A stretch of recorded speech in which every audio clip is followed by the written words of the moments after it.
আসসালামু আলাইকুম ভিউয়ার্স, সবাই কেমন আছেন? আশা করি সবাই ভালো আছেন। প্লিজ কেউ গল্প অল্প একটু শুনে বাজে কমেন্ট করবেন না, পুরোটা শুনে কমেন্ট করবেন। আর হ্যাঁ, আমাদের যদি কোনো ভুল ত্রুটি হয়ে থাকে, ডেসক্রিপশন বক্সে আমাদের নম্বর দেওয়া আছে, হোয়াটসঅ্যাপ আর ইমো করা। আপনারা ওই নম্বরে নক করবেন, ইনশাল্লাহ রিপ্লাই দিব। আর আমাদের গল্প যদি ভালো লেগে থাকে, লাইক আর শেয়ার করতে মোটেও ভুলবেন না।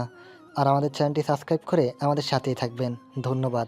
চলুন গল্পটি শুরু করা যাক। বধূর সাজে অজ্ঞান হয়ে বিছানায় পড়ে আছে বর্ষা।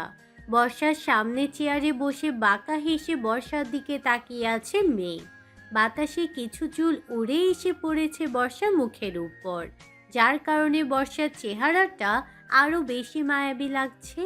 মেঘ আলতো হাতে চুলগুলো সরিয়ে দিয়ে বর্ষার দিকে তাকিয়ে রাগী গলায় বলতে লাগলো, কি ভেবেছিলি তুই বর্ষা? এত সহজে আমি তোকে অন্য কারো বউ হতে দেব? আমি বিদেশ ছিলাম বলে এই ফাঁকে তুই বিয়ে করে নিবি, আর এই মেঘ সেটা জানবেও না। জানি তুই আমার ভালোবাসাটাকে সবসময় মজাই ভেবে এসেছিস, কখনো বুঝিসনি আমার ভালোবাসা।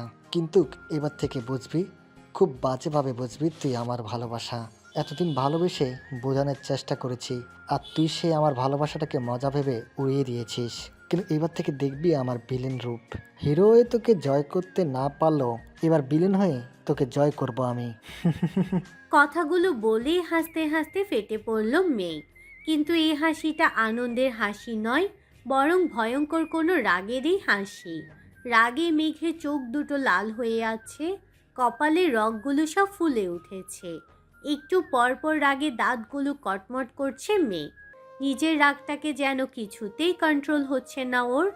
বর্ষার সামনে থেকে উঠে হাতের ফোনটা নিয়ে ব্যালকনিতে চলে গেল মেঘ। তারপর কাউকে একটা ফোন করে বলল, হ্যালো, আমি যা আনতে বলেছিলাম তা এনেছ?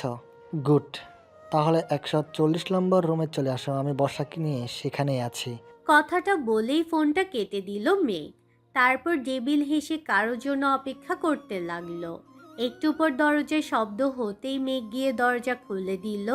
দরজার বাইরে দাঁড়িয়ে থাকা মেয়েটা মুচকি হেসে বলল, ভাইয়া, আপনি যা যা আনতে বলেছিলেন আমি তা নিয়ে আসছি, এই নিন। একটা প্যাকেট মেঘের দিকে এগিয়ে দিয়ে, এগুলো দিয়ে আমি কি করব? আমি চলে যাচ্ছি, তুমি এসব গিয়ে ওকে পরিয়ে দাও। আর ওর পরাণের বিয়ের শ্বাসটা পুরোপুরি খুলে ফেলো, যেন বাসায় গেলে দেখে মনে হয় ও কারোর সাথে পালিয়ে বিয়ে করে রাত কাটিয়ে অন্য দেশে বাড়ি ফিরেছে। কিন্তু ভাইয়া, এইসব আপনি কেন করছেন? এতে তো বর্ষার কলঙ্ক হবে, ও সবার সামনে মুখ দেখাবে কি করে? আমি তো এটাই চাই। আমি চাই ওর কলঙ্ক হোক, ও কারো সামনে মুখ দেখাতে না পারুক। তোমায় যা করতে বললাম সেটা করো, এই কথাগুলো যেন কেউ জানতে না পারে, নয়তো আমার থেকে খারাপ তোমার জন্য আর কেউ হবে না। তুমি ভালো করে জানো আমি চাইলে কি কি করতে পারি। মেঘের কথা শুনে মেয়েটা শুকনো ঢোক গিলে বলল, সরি ভাইয়া, আমি বর্ষার কাপড় চেঞ্জ করে দিচ্ছি। আর আপনাকে কথা দিচ্ছি, এইখানের কথা আমি ছাড়া আর কেউ জানবে না। Good girl. ওকে, তুমি তোমার কাজগুলো করো, আমি বাকি কাজগুলো করে আসছি। কথাটা বলেই চলে গেল মেয়ে। আর মেয়েটা বর্ষার কাছে গিয়ে বর্ষার পাশে বসে বর্ষার দিকে তাকিয়ে অসহায় গলায় বলল, সরি রে বর্ষা, পারলে আমায় ক্ষমা করিস। আমি তোর সাথে এমনটা না করলে যে মেঘ ভাইয়া, তুই সহ আমারও হয়তো ক্ষতি করে দিত। প্লিজ আমায় ক্ষমা করিস বর্ষা। তবে আমি যতটা জানি, মেঘ ভাইয়া তোর ক্ষতি করতে পারবেন না। উনি যে তোকে সত্যিকারের ভালোবাসেন। কথাটা বলেই বর্ষার গায়ের গহনার জামা কাপড় খুলতে লাগলো মেয়েটা। তারপর দ্রুত হাতে বর্ষার ড্রেস চেঞ্জ করে বর্ষার বিয়ের জামা কাপড় আর গহনাগুলো নিয়ে চলে গেল মেঘের কাছে। একটু পর তিনজন মহিলা রুমে ঢুকলো বর্ষার। তিনজন মহিলাই মুখে মাস্ক পরে মুখ ঢেকে এসেছে। তাদের মাঝে একজন মহিলা বর্ষার মুখে এক জোক পানি ছুঁড়ে মারল। মুখে পানি পড়ায় জ্ঞান ফিরে মিটমিট চোখে মহিলাগুলোর দিকে তাকালো বর্ষা। তারপর বোঝার চেষ্টা করলো ও এখন কোথায় আছে।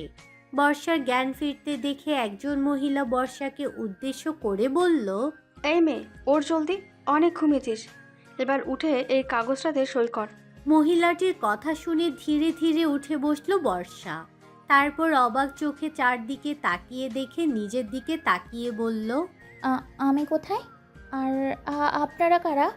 আমি এখানে এলাম কি করে? আজ তো আমার বিয়ে ছিল, আমি তো বসেছিলাম আমার রুমে। তাহলে আমি এখানে কি করে এলাম? কারা আপনারা? কি চান আমার কাছে? এই শোন, তোর এত প্রশ্নের উত্তর দিতে বাধ্য নই আমরা। বেশি বকবক না করে এই কাগজটায় সই করে দিয়ে নিজের বাড়ি ফিরে যা। কিসের কাগজ এটা? আর আপনারা আসলে কারা? আমায় তুলে এনেছেন কেন? আমি বাসায় যাব। এই শোন, তোর ওই ন্যাকা কান্না বন্ধ করে এইটাতে একটা সই কর। এটা তোর কাবিননামার কাগজ। এটাতে সই করলে তোর বিয়ে হয়ে যাবে। বিয়েটা করে তারপর নিজের বাড়িতে ফিরে যা, তোর কিছুই হবে না। বিয়ে? এটাতে সই করলে কার সাথে বিয়ে হবে আমার? আর আপনারা কেন করছেন আমার সাথে এমন? আমি বাসায় যাব, যেতে দিন আমায়। কথাগুলো বলে বিছানা ছেড়ে নেমে দরজার দিকে চলে যেতে নিল বর্ষা। কিন্তু তার আগেই একজন মহিলা ওর হাত শক্ত করে ধরে হ্যাচকা টান দিয়ে বিছানায় ছুঁড়ে ফেললে বলল, ভালো কথা কানে যায় না তোর, তাই না? এই কাগজে সই না করে এক পা এখান থেকে চলে যাওয়ার চেষ্টা করলে তুই ভাবতে পারবি না তোর সাথে ঠিক কি কি হবে। ভালো চাস তো এটাতে একটা সই কর, তারপর নিশ্চিন্তে বাসায় ফিরে যা। বর্ষার কি হচ্ছে ওর সাথে কিছুই বুঝতে পারছে না। এই মহিলাই বা কারা, কেনই বা এমন করছে ওর সাথে, কোনো কিছুই মাথায় ঢুকছে না ওর। কিন্তু এতটুকু বুঝে গেছে যে এই কাগজে সই না করলে ওর আর বাড়ি ফেরা হবে না। তাই ভয়ে আর কোনো উপায় না দেখে কাগজটা হাতে নিয়ে কাঁপা কাঁপা হাতে ওটাতে সই করে দিল বর্ষা। সই করার সময় কাগজের লেখাগুলো পড়তে চাইলে সেটাও ওকে পড়তে দিল না মহিলাগুলো। কাবিননামায় সই করার সাথে সাথে কাগজটা কেড়ে নিয়ে মহিলাগুলো বলল, আজ থেকে তুই বিবাহিত। এই কাগজে সই করার ফলে তুই আমাদের বসের বউ হয়ে গেলি। এখন রাতটা এখানে থাক, কালকে সকালে নিজের বাসায় ফিরে যাবি। কে আপনাদের বস? কার কথা বলছেন আপনারা? আমার সাথে আপনারা কেন এমন করছেন? প্লিজ আমায় বাঁচিয়ে যেতে দিন। আজ আমার বিয়ে, বাসা ভর্তি লোকজন। আমার বাবা মার মাথাটা হেট হয়ে যাবে সবার সামনে। তারা কাউকে মুখ দেখাতে পারবে না। প্লিজ আমায় যেতে দিন। বর্ষার কথা শুনে কেউ কোনো উত্তর না দিয়ে রুম থেকে বেরিয়ে বাইরে থেকে দরজা লাগিয়ে চলে গেল। বর্ষা দরজার কাছে ছুটে গিয়ে কাঁদতে কাঁদতে ডাকতে লাগলো ওদের, কিন্তু বর্ষার ডাক আর কান্না ওদের কাছে পৌঁছালো না। বর্ষা যখন পাগলের মতো কান্না করে ওদের ডাকছিল, তখন টেবিলের উপরে থাকা ফোনটা বেজে উঠল ক্রিং ক্রিং শব্দে। ফোনের শব্দ পেয়ে বর্ষা ফোনের কাছে এগিয়ে গিয়ে কাঁপা কাঁপা হাতে ফোনটা রিসিভ করে কানের কাছে ধরে। তখনই ফোনের ওই পাশ থেকে কেউ বলে ওঠে, এইভাবে কোনো কান্না করে লাভ হবে না সুইটহার্ট। এই দরজা তো সকালের আগে খুলবে না কেউ। তার চেয়েও পাশের রুমে খাবার আছে, সেগুলো খেয়ে ঘুমিয়ে পড়ো কেমন? সকালে দরজা খুলে দিলে তারপর বাসায় চলে যেও। কে আপনি? কেন করছেন আমার সাথে এমন? কি ক্ষতি করেছি আমি আপনার? প্লিজ আমায় বাসায় যেতে দিন। আজ আমার বিয়ে, আমি বাড়ি না গেলে আমার বাবা মা কারোর কাছে মুখ দেখাতে পারবে না। তোমার বিয়ে তো হয়ে গেছে জানেমান। একটু আগে তো কাগজে সই করে তুমি বিয়ে করলে আমায়। এখন কথা না বাড়িয়ে চুপচাপ খাবার খেয়ে লক্ষ্মী মেয়ের মতো শুয়ে পড়ো। আর যদি কথা না শোনো, আজকে আমাদের বাসর রাত, তাই না? আমি কিন্তু ফুলসজ্জা করতে চলে আসবো। সেটা নিশ্চয়ই তোমার ভালো লাগবে না সোনা। ফোনের ওই পাশের ব্যক্তির কথা শুনে ফোনটা ছুঁড়ে মারল বর্ষা। তারপর ফ্লোরে বসে অঝরে কাঁদতে লাগলো। এদিকে সিসি ক্যামেরায় সব দেখছে মেঘ। বর্ষাকে এভাবে কাঁদতে দেখে মেঘ বাঁকা হেসে বলল, কাঁদ বর্ষা, কাঁদ। আজকে তোর কান্না দেখলে কত বিখ্যাত হবে না এ মেঘের হৃদয়। ওকে তো শুধু এখন কাঁদতে হবে। আমার সাথে বেমানি করার হারে হারে বুক করবি তুই। এবার থেকে তুই বুঝতে পারবি আই অ্যাম ফিলিং লাভার। সারা রাত কান্না করতে করতেই কেটে গেল বর্ষার। ভোরের দিকে চোখ লেগে আসলে ফ্লোরে বসেই খাটের সাথে হেলান দিয়ে ঘুমিয়ে পড়ে বর্ষা। সকাল 9টা। হোটেলের কেয়ারটেকার এক মহিলার ডাকে ঘুম ভাঙে বর্ষার। মহিলা কেয়ারটেকার, এই যে ম্যাডাম, শুনছেন? ম্যাডাম, আমি আপনাকে বলছি, আপনি কি শুনতে পারছেন? মহিলাটার ডাক শুনে ঘুমু ঘুমু চোখে মাথা তুলে মহিলাটার দিকে তাকায় বর্ষা। রুমে শুধু ওই মহিলা নয়, সাথে আরও অনেকেই উপস্থিত আছেন। হোটেলের ম্যানেজার বর্ষাকে তাকাতে দেখে বলে ওঠে, ম্যাডাম, আপনি ঠিক আছেন? এভাবে ফ্লোরে বসে ঘুমাচ্ছেন কেন? আর আপনাকে নিয়ে যিনি এসেছিল উনি মানে আপনার হাজবেন্ড কোথায়? বর্ষা শুধু হাঁ করে তাকিয়ে সবাইকে দেখছে আর সবার কথা শুনছে। ওর কানে যেন কোনো কথাই পৌঁছাচ্ছে না। বর্ষার এমন অবস্থা দেখে ম্যানেজার আর বর্ষাকে কিছু জিজ্ঞেস না করে ওই কেয়ারটেকার মহিলাটিকে কি যেন বলে রুম থেকে বেরিয়ে গেলেন। ম্যানেজারের সাথে সবাই চলে গেল রুম থেকে, কিন্তু ওই মহিলাটা ছাড়া। মহিলা কেয়ারটেকার, এই যে ম্যাডাম, দেখুন আমার দিকে, কি হয়েছে আপনার? আপনার বাসার ঠিকানা বলুন বা আপনার বাড়ির কারোর ফোন নাম্বার দিন। আপনার অবস্থা আমাদের ভালো ঠেকছে না। মহিলাটির কথা শুনে এতক্ষণে হুঁশ এলো বর্ষার। বর্ষার একে একে মনে পড়ে গেল গতকালকে সব কথা। মনে পড়ার সাথে সাথে বর্ষা আর এক মুহূর্ত দেরি না করে উঠে দাঁড়িয়ে দৌড়ে চলে গেল বাইরের দিকে। বর্ষার পিছু পিছু ম্যাডাম ম্যাডাম বলে ডাকতে ডাকতে মহিলাটাও বের হলো, কিন্তু কোনো কাজই হলো না। মহিলাটার ডাক যেন কান পর্যন্ত পৌঁছালো না বর্ষার। বর্ষা দৌড়ে হোটেলের থেকে বাইরে বেরিয়ে রাস্তায় এসে দাঁড়ালো। ও ঠিকমতো চিনতেও পারছে না ও এখন কোথায় আছে। এদিক সেদিক তাকিয়ে কিছু চিনতে না পেরে ফুটপাত ধরে এক প্রকার দৌড়াতে লাগলো বর্ষা। রাস্তার লোকেরা সব অবাক চোখে তাকিয়ে আছে বর্ষার দিকে। সেদিকে ওর কোনো হেলদোল নেই। বেলা 12:55 বর্ষাকে ঘিরে ধরে দাঁড়িয়ে আছে বর্ষার মা বাবা সহ সকল আত্মীয় স্বজন। বর্ষা একদম চুপচাপ হয়ে বসে আছে, ওর মুখে কোনো কথা নেই। আশেপাশে কিছু মহিলা একে অপরকে বলাবলি করে বলছে, দেখছেন ভাবি, কি নির্লজ্জ মেয়ে। কালকে বিয়ে আসর থেকে পালিয়ে গিয়ে আজকে আবার ফিরে এসেছে, কোন মুখ নিয়ে কে জানে। আর বলবেন না ভাবি, আজকালকার যুগে ছেলে মেয়েগুলোর কি আর লজ্জাশরম আছে নাকি? দেখেন কি, কালকে হয়তো কোন নাগরের হাত ধরে পালিয়েছিল, সে হয়তো রাত কাটিয়ে ছেড়ে চলে গেছে, তাই এখন নির্লজ্জর মতো আবার ফিরে আসছে। আশেপাশের মানুষের এমন কথা শুনে অসুস্থ হয়ে পড়েছেন বর্ষার বাবা আশরাফ খান। হঠাৎ সবাইকে ধমক দিয়ে বর্ষার বাবার সব চাইতে কাছের বন্ধু আহসান চৌধুরী বলে উঠলেন, আপনারা কি মানুষ নাকি অন্য কিছু? আপনারা খুব ভালো করে দেখতে পাচ্ছেন এখানকার অবস্থা। আপনারা ওদের প্রতিবেশী হিসাবে ওদের সান্ত্বনা দিয়ে সাহায্য করতে এগিয়ে আসবেন, তা না করে এইভাবে মিথ্যা অপবাদ দিচ্ছেন। আপনারা কি মানুষ নাকি অন্য কিছু? আহসান চৌধুরীর ধমক খেয়ে সবাই চুপ করে গেল, কিন্তু সবার মধ্যে থেকে একজন লোক বলে উঠল, আহসান ভাই, আপনাকে আমরা সবাই অনেক সম্মান করি, সাথে আপনার বন্ধু আশরাফ খানকেও। কিন্তু আপনিই বলুন, যে মেয়ে বিয়ের আসর থেকে পালিয়ে গিয়ে আবার ফিরে আসে পরের দিন, যে মেয়ে পরের দিন বাড়ি ফিরে আসে তাও আবার অন্য পোশাকে, তাকে মানুষ কীই বা বলবে? এদেরও বা দোষ কী? লোকটার কথা শুনে আশেপাশের সবাই ওনার সাথে যোগ দিল। এসব দেখে রাগ উঠে গেল আহসান চৌধুরীর। সে বর্ষার কাছে এগিয়ে গিয়ে বর্ষার বাহু ধরে ঝাঁকুনি দিয়ে বলল, বর্ষা মা, আর কেউ বিশ্বাস করুক আর না করুক, আমি তোকে বিশ্বাস করি। মেঘ যেমন আমার ছেলে তেমন তুই আমার মেয়ে। তোদের দুজনকে কখনো আলাদা চোখে দেখিনি আমি। তুই আমায় সব কিছু খুলে বল মা, কী হয়েছিল তোর কালকে বিয়ের আসর থেকে? কোথায় গিয়েছিলি তুই? আহসান চৌধুরীর কথা শুনে হু হু করে কেঁদে দিল বর্ষা। তারপর কাঁদতে কাঁদতে ফুপিয়ে ফুপিয়ে বলতে লাগলো, চাচু বিশ্বাস করো, আমি কালকে বিয়ের আসর থেকে পালাইনি। কালকে যখন বর আসার কথা শুনে সবাই আমায় রুমে একা রেখে বর দেখতে যায়, তখন কেউ আমার মুখে রুমাল জাতীয় কিছু একটা চেপে ধরে। তখন আমার আর কিচ্ছু মনে নেই। যখন আমার জ্ঞান ফিরে, তখন আমি নিজেকে একটা হোটেলের রুমে এই পোশাকে আবিষ্কার করি। আর আমার সামনে 3জন মাস্ক পরা মহিলা ছিল। তারা আমায় দিয়ে একটা কাগজে সই করার জন্য জোর করে আর বলে তাদের বসের সাথে নাকি আমার কাবিন হলো। ওই কাগজটা একটা কাবিননামা ছিল, কিন্তু কাগজটা কোনো লেখাই ওরা আমায় পড়তে দেয়নি। তারপর ওরা আমায় রুমে আটকে রেখে চলে যায়। অনেক টাকার পরেও কেউ দরজা খোলেনি। সকালে যখন দরজা খোলে, তখন আমি দৌড়ে সেখান থেকে পালিয়ে আসি।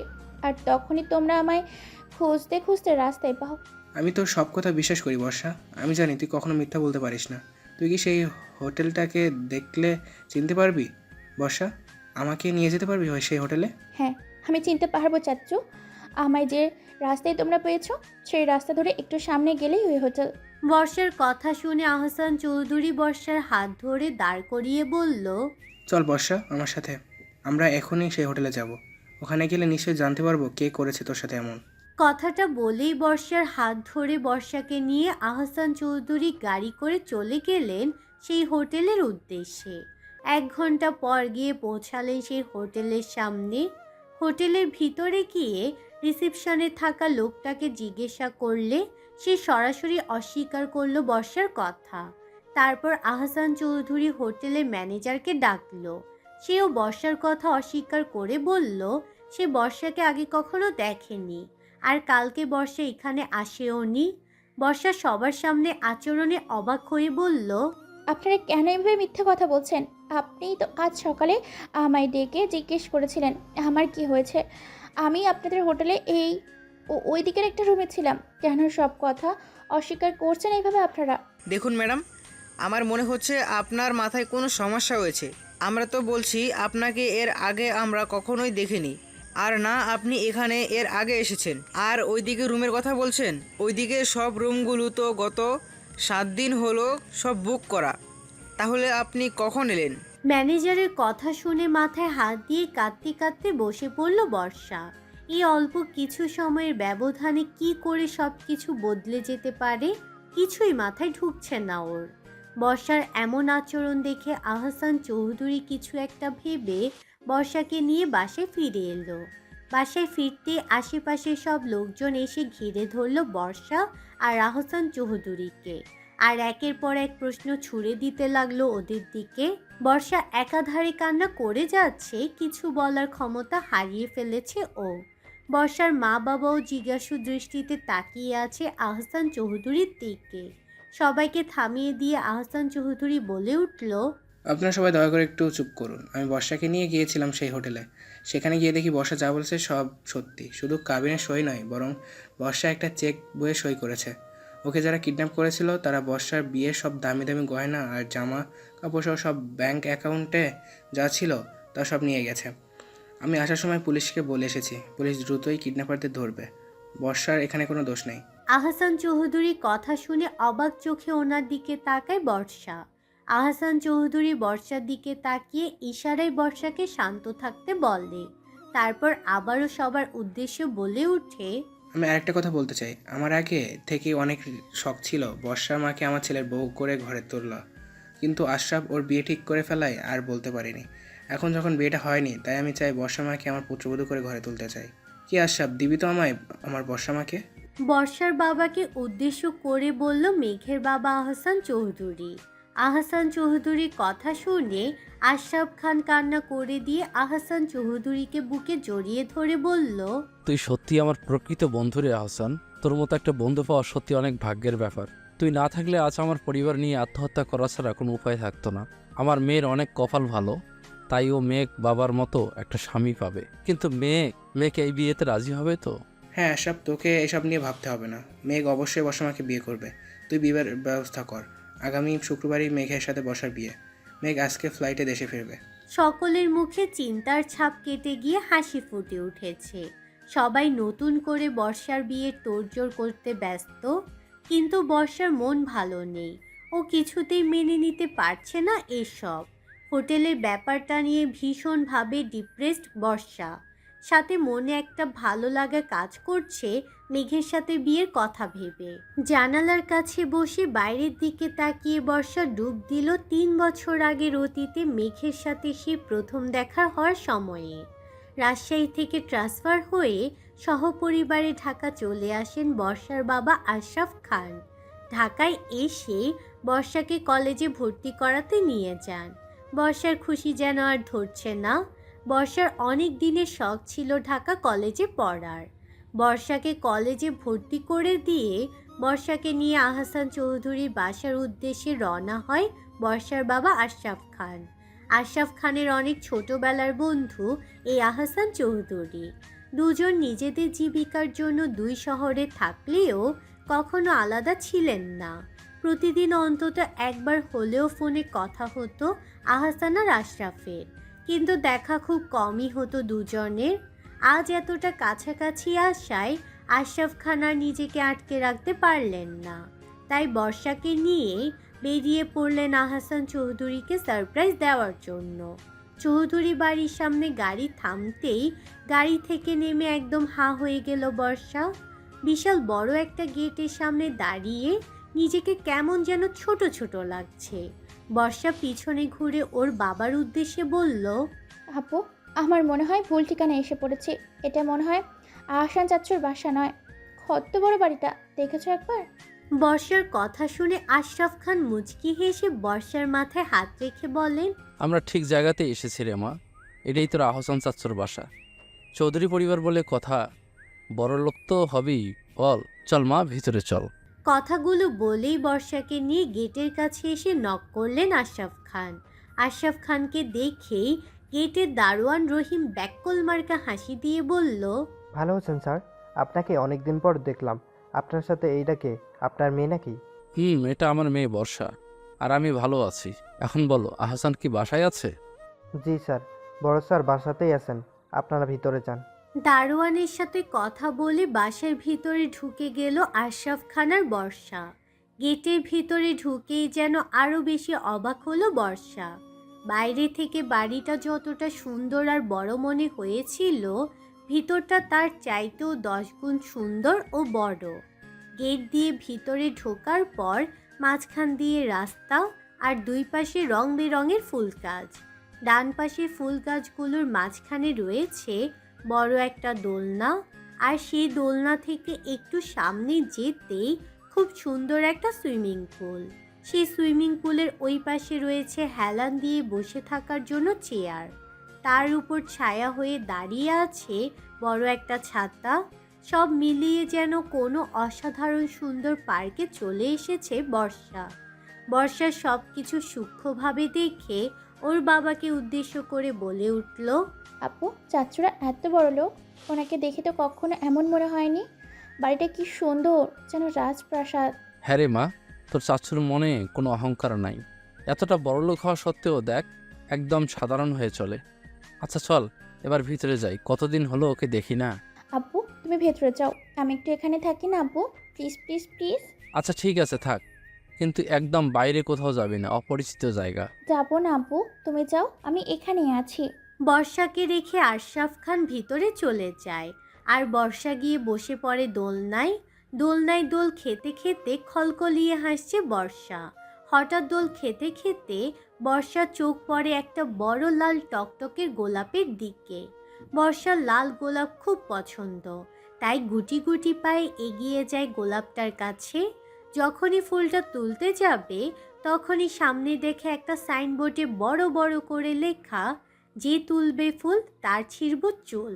এমন অদ্ভুত লেখা দেখে বর্ষা কিছুটা অবাক হয়ে মনে মনে ভাবে, আশ্চর্যের বিষয় তো, আমি অনেক ফুল বাগানে দেখেছি লেখা থাকে ফুল ছিঁড়া বারণ বা নিষেধ, কিন্তু এ আবার কেমন লেখা? কথাগুলো ভেবে আবার বর্ষা ভাবেও এই ফুল ছিঁড়লে হয়তো চাচু ওকে কিছু বলবে না। আর তাছাড়া ফুলটা দেখে নিজের লোকটাকেও সামলাতে পারছে না বর্ষা, তাই চট করে ফুলটা একটানে তুলে নেয়।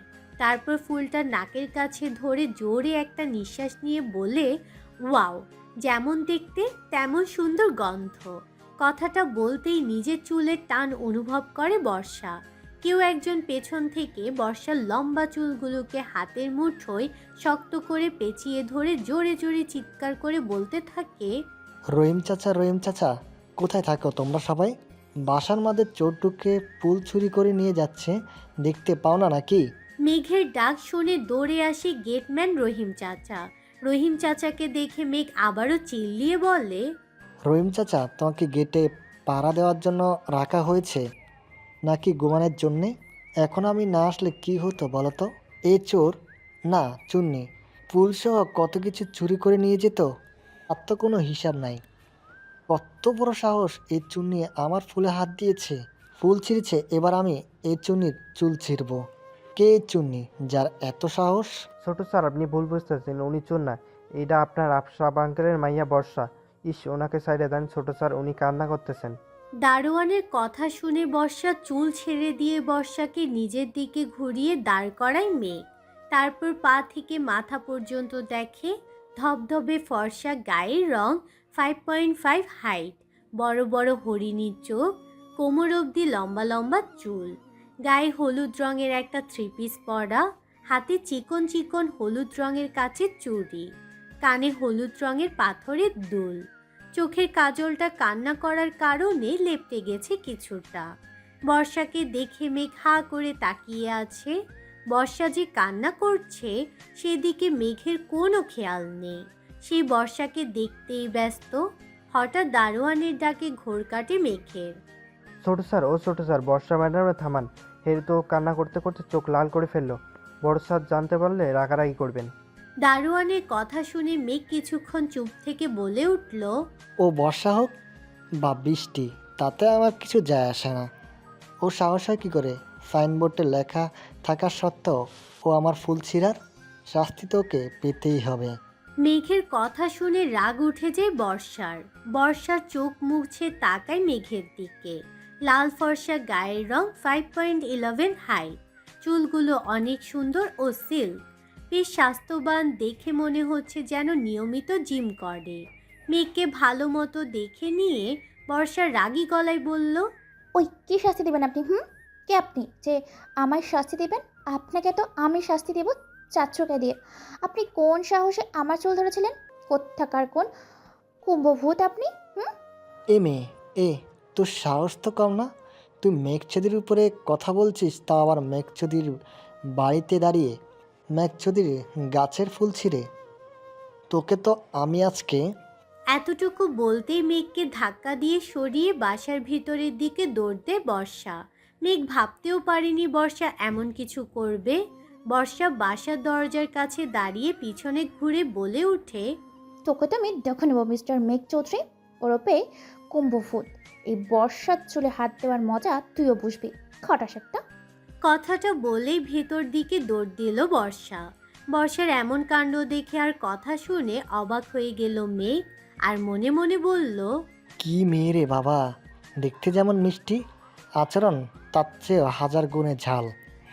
মেঘ চৌধুরীকে চ্যালেঞ্জ, এবার তুমি বুঝবে বর্ষা নাকি সরিষা। এ মেঘ কি করে?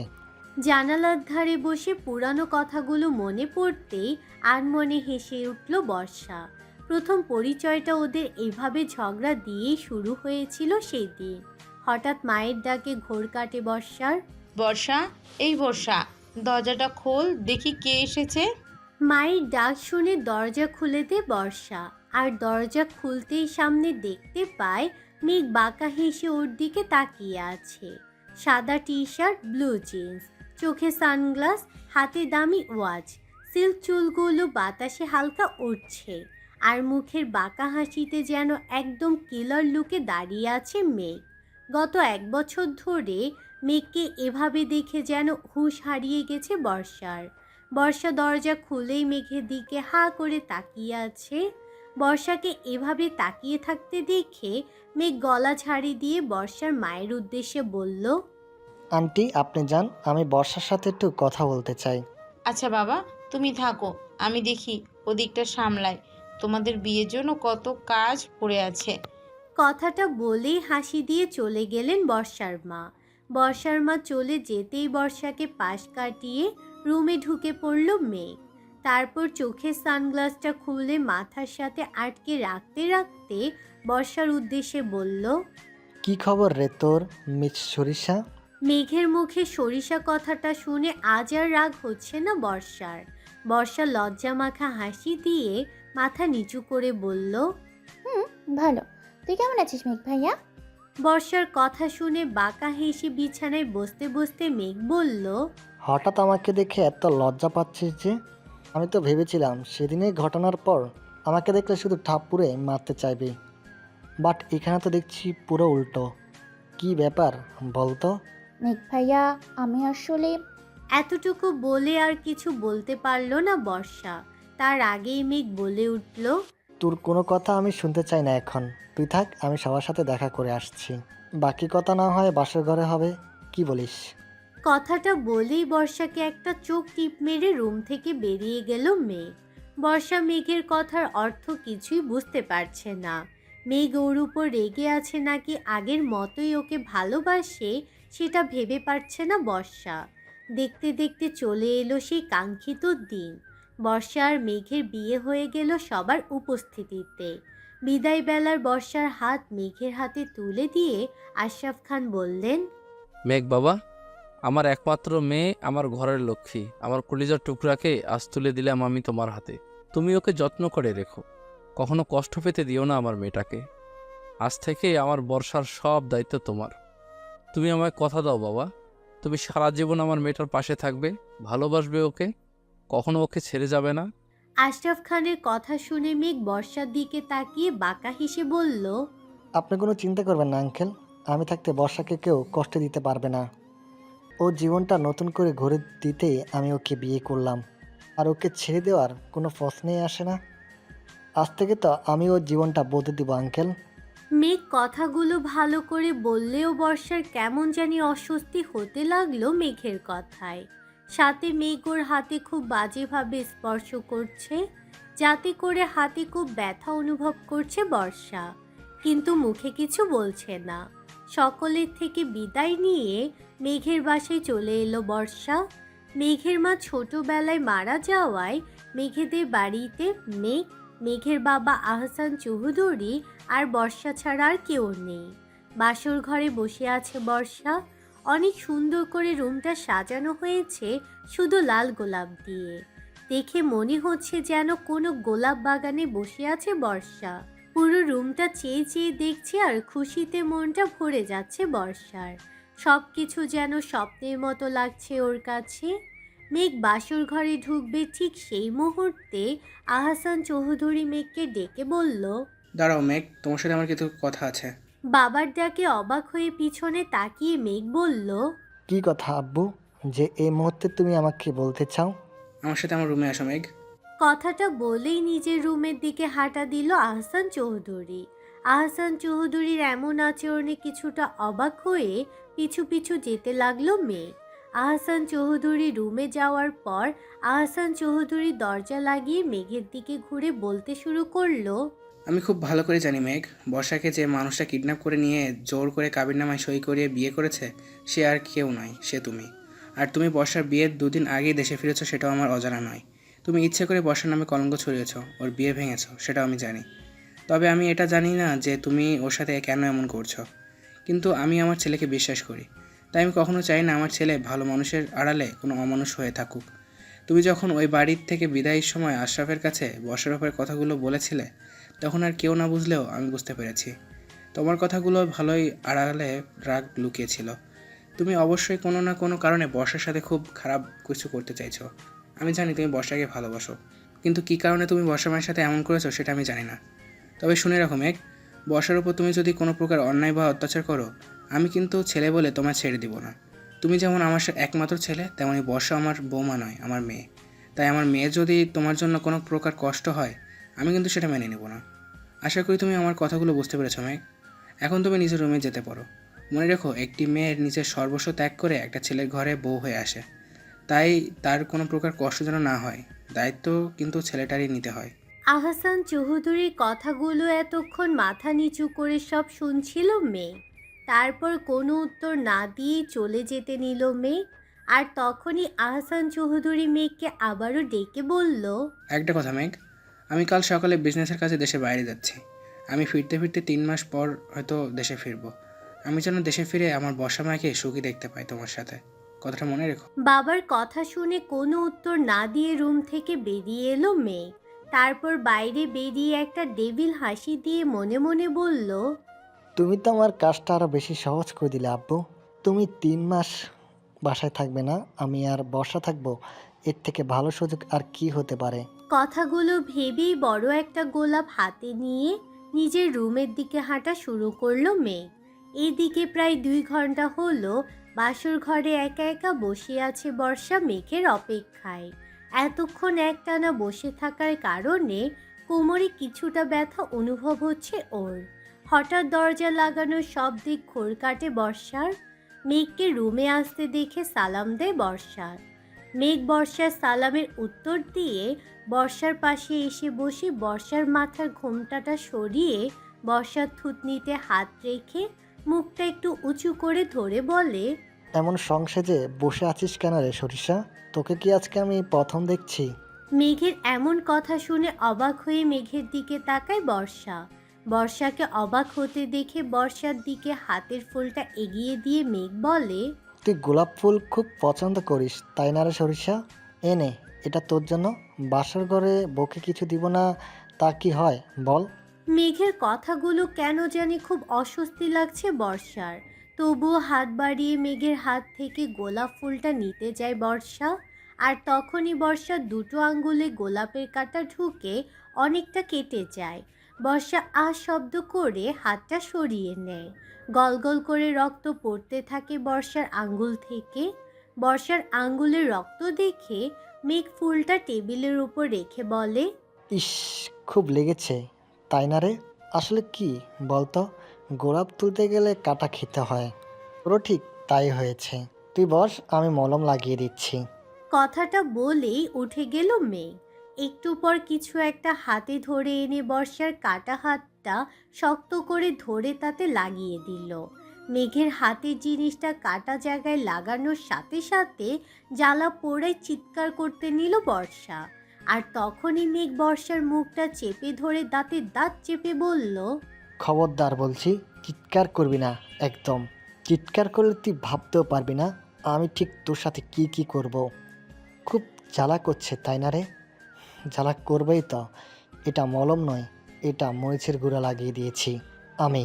খুব শখ না তোর আমার মতো বড়লোক ছেলের বউ হওয়ার? আজ থেকে তোর জীবনটাকে নরকে তৈরি করার দায়িত্ব আমার। যতটা কষ্ট গত 1 বছর আমি তোর জন্য পেয়েছি তার সুদে আসলে তোর থেকে আদায় করব আমি। আজকের এটা শুধু তো নমুনা ছিল মাত্র। নিজেকে প্রস্তুত কর আগামীর জন্যে। কথাগুলো বলে বর্ষার মুখটা ছেড়ে দিল মেঘ। বর্ষার দু চোখ বেয়ে গড়িয়ে পড়ছে অঝোরধারায় পানি। হাতে কাটা জায়গাটাই যেন কেউ আগুন লাগিয়ে দিয়েছে। গলা কাটা মুরগির মতো ছটফট করছে বর্ষা, কিন্তু মেঘের ভয়ে চিৎকার করতে পারছে না ও। বর্ষা মেঘের সামনে থেকে নেমে দৌড়ে ওয়াশরুমে চলে গেল। তারপর কলের নিচে নিজের হাতটা ধরে পানি দিয়ে ধুতে লাগলো আর অঝরে কাঁদতে লাগলো। বর্ষা ওয়াশরুমে চলে যেতেই মেঘ ওই গোলাপ ফুলটা বাম হাতে দুমড়ে মুচড়ে ফেললো।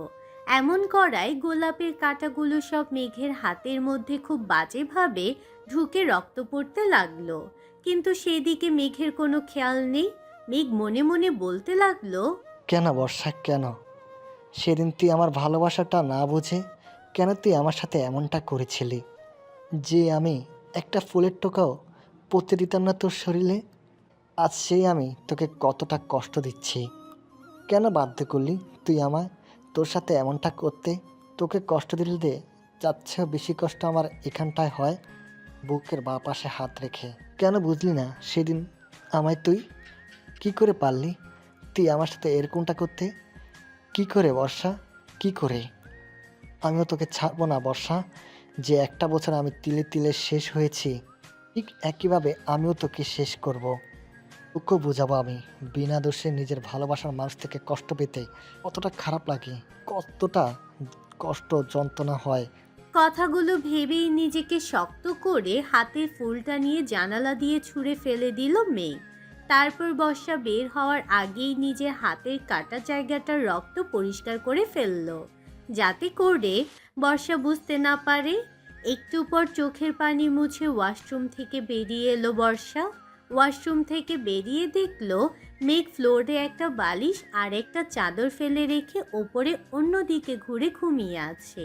বর্ষার আর বুঝতে বাকি রইল না যে মেঘ ওকে বিছানায় ঘুমোতে দিবে না। তাই বর্ষাও আর সময় নষ্ট না করে নিচে ফ্লোরে বিছানায় করে ঘুমিয়ে পড়ল। সকালে খুব ভোরে ঘুম ভাঙল বর্ষার। বর্ষা ঘুম থেকে উঠে দেখল মেঘ এখনো ঘুমিয়ে আছে।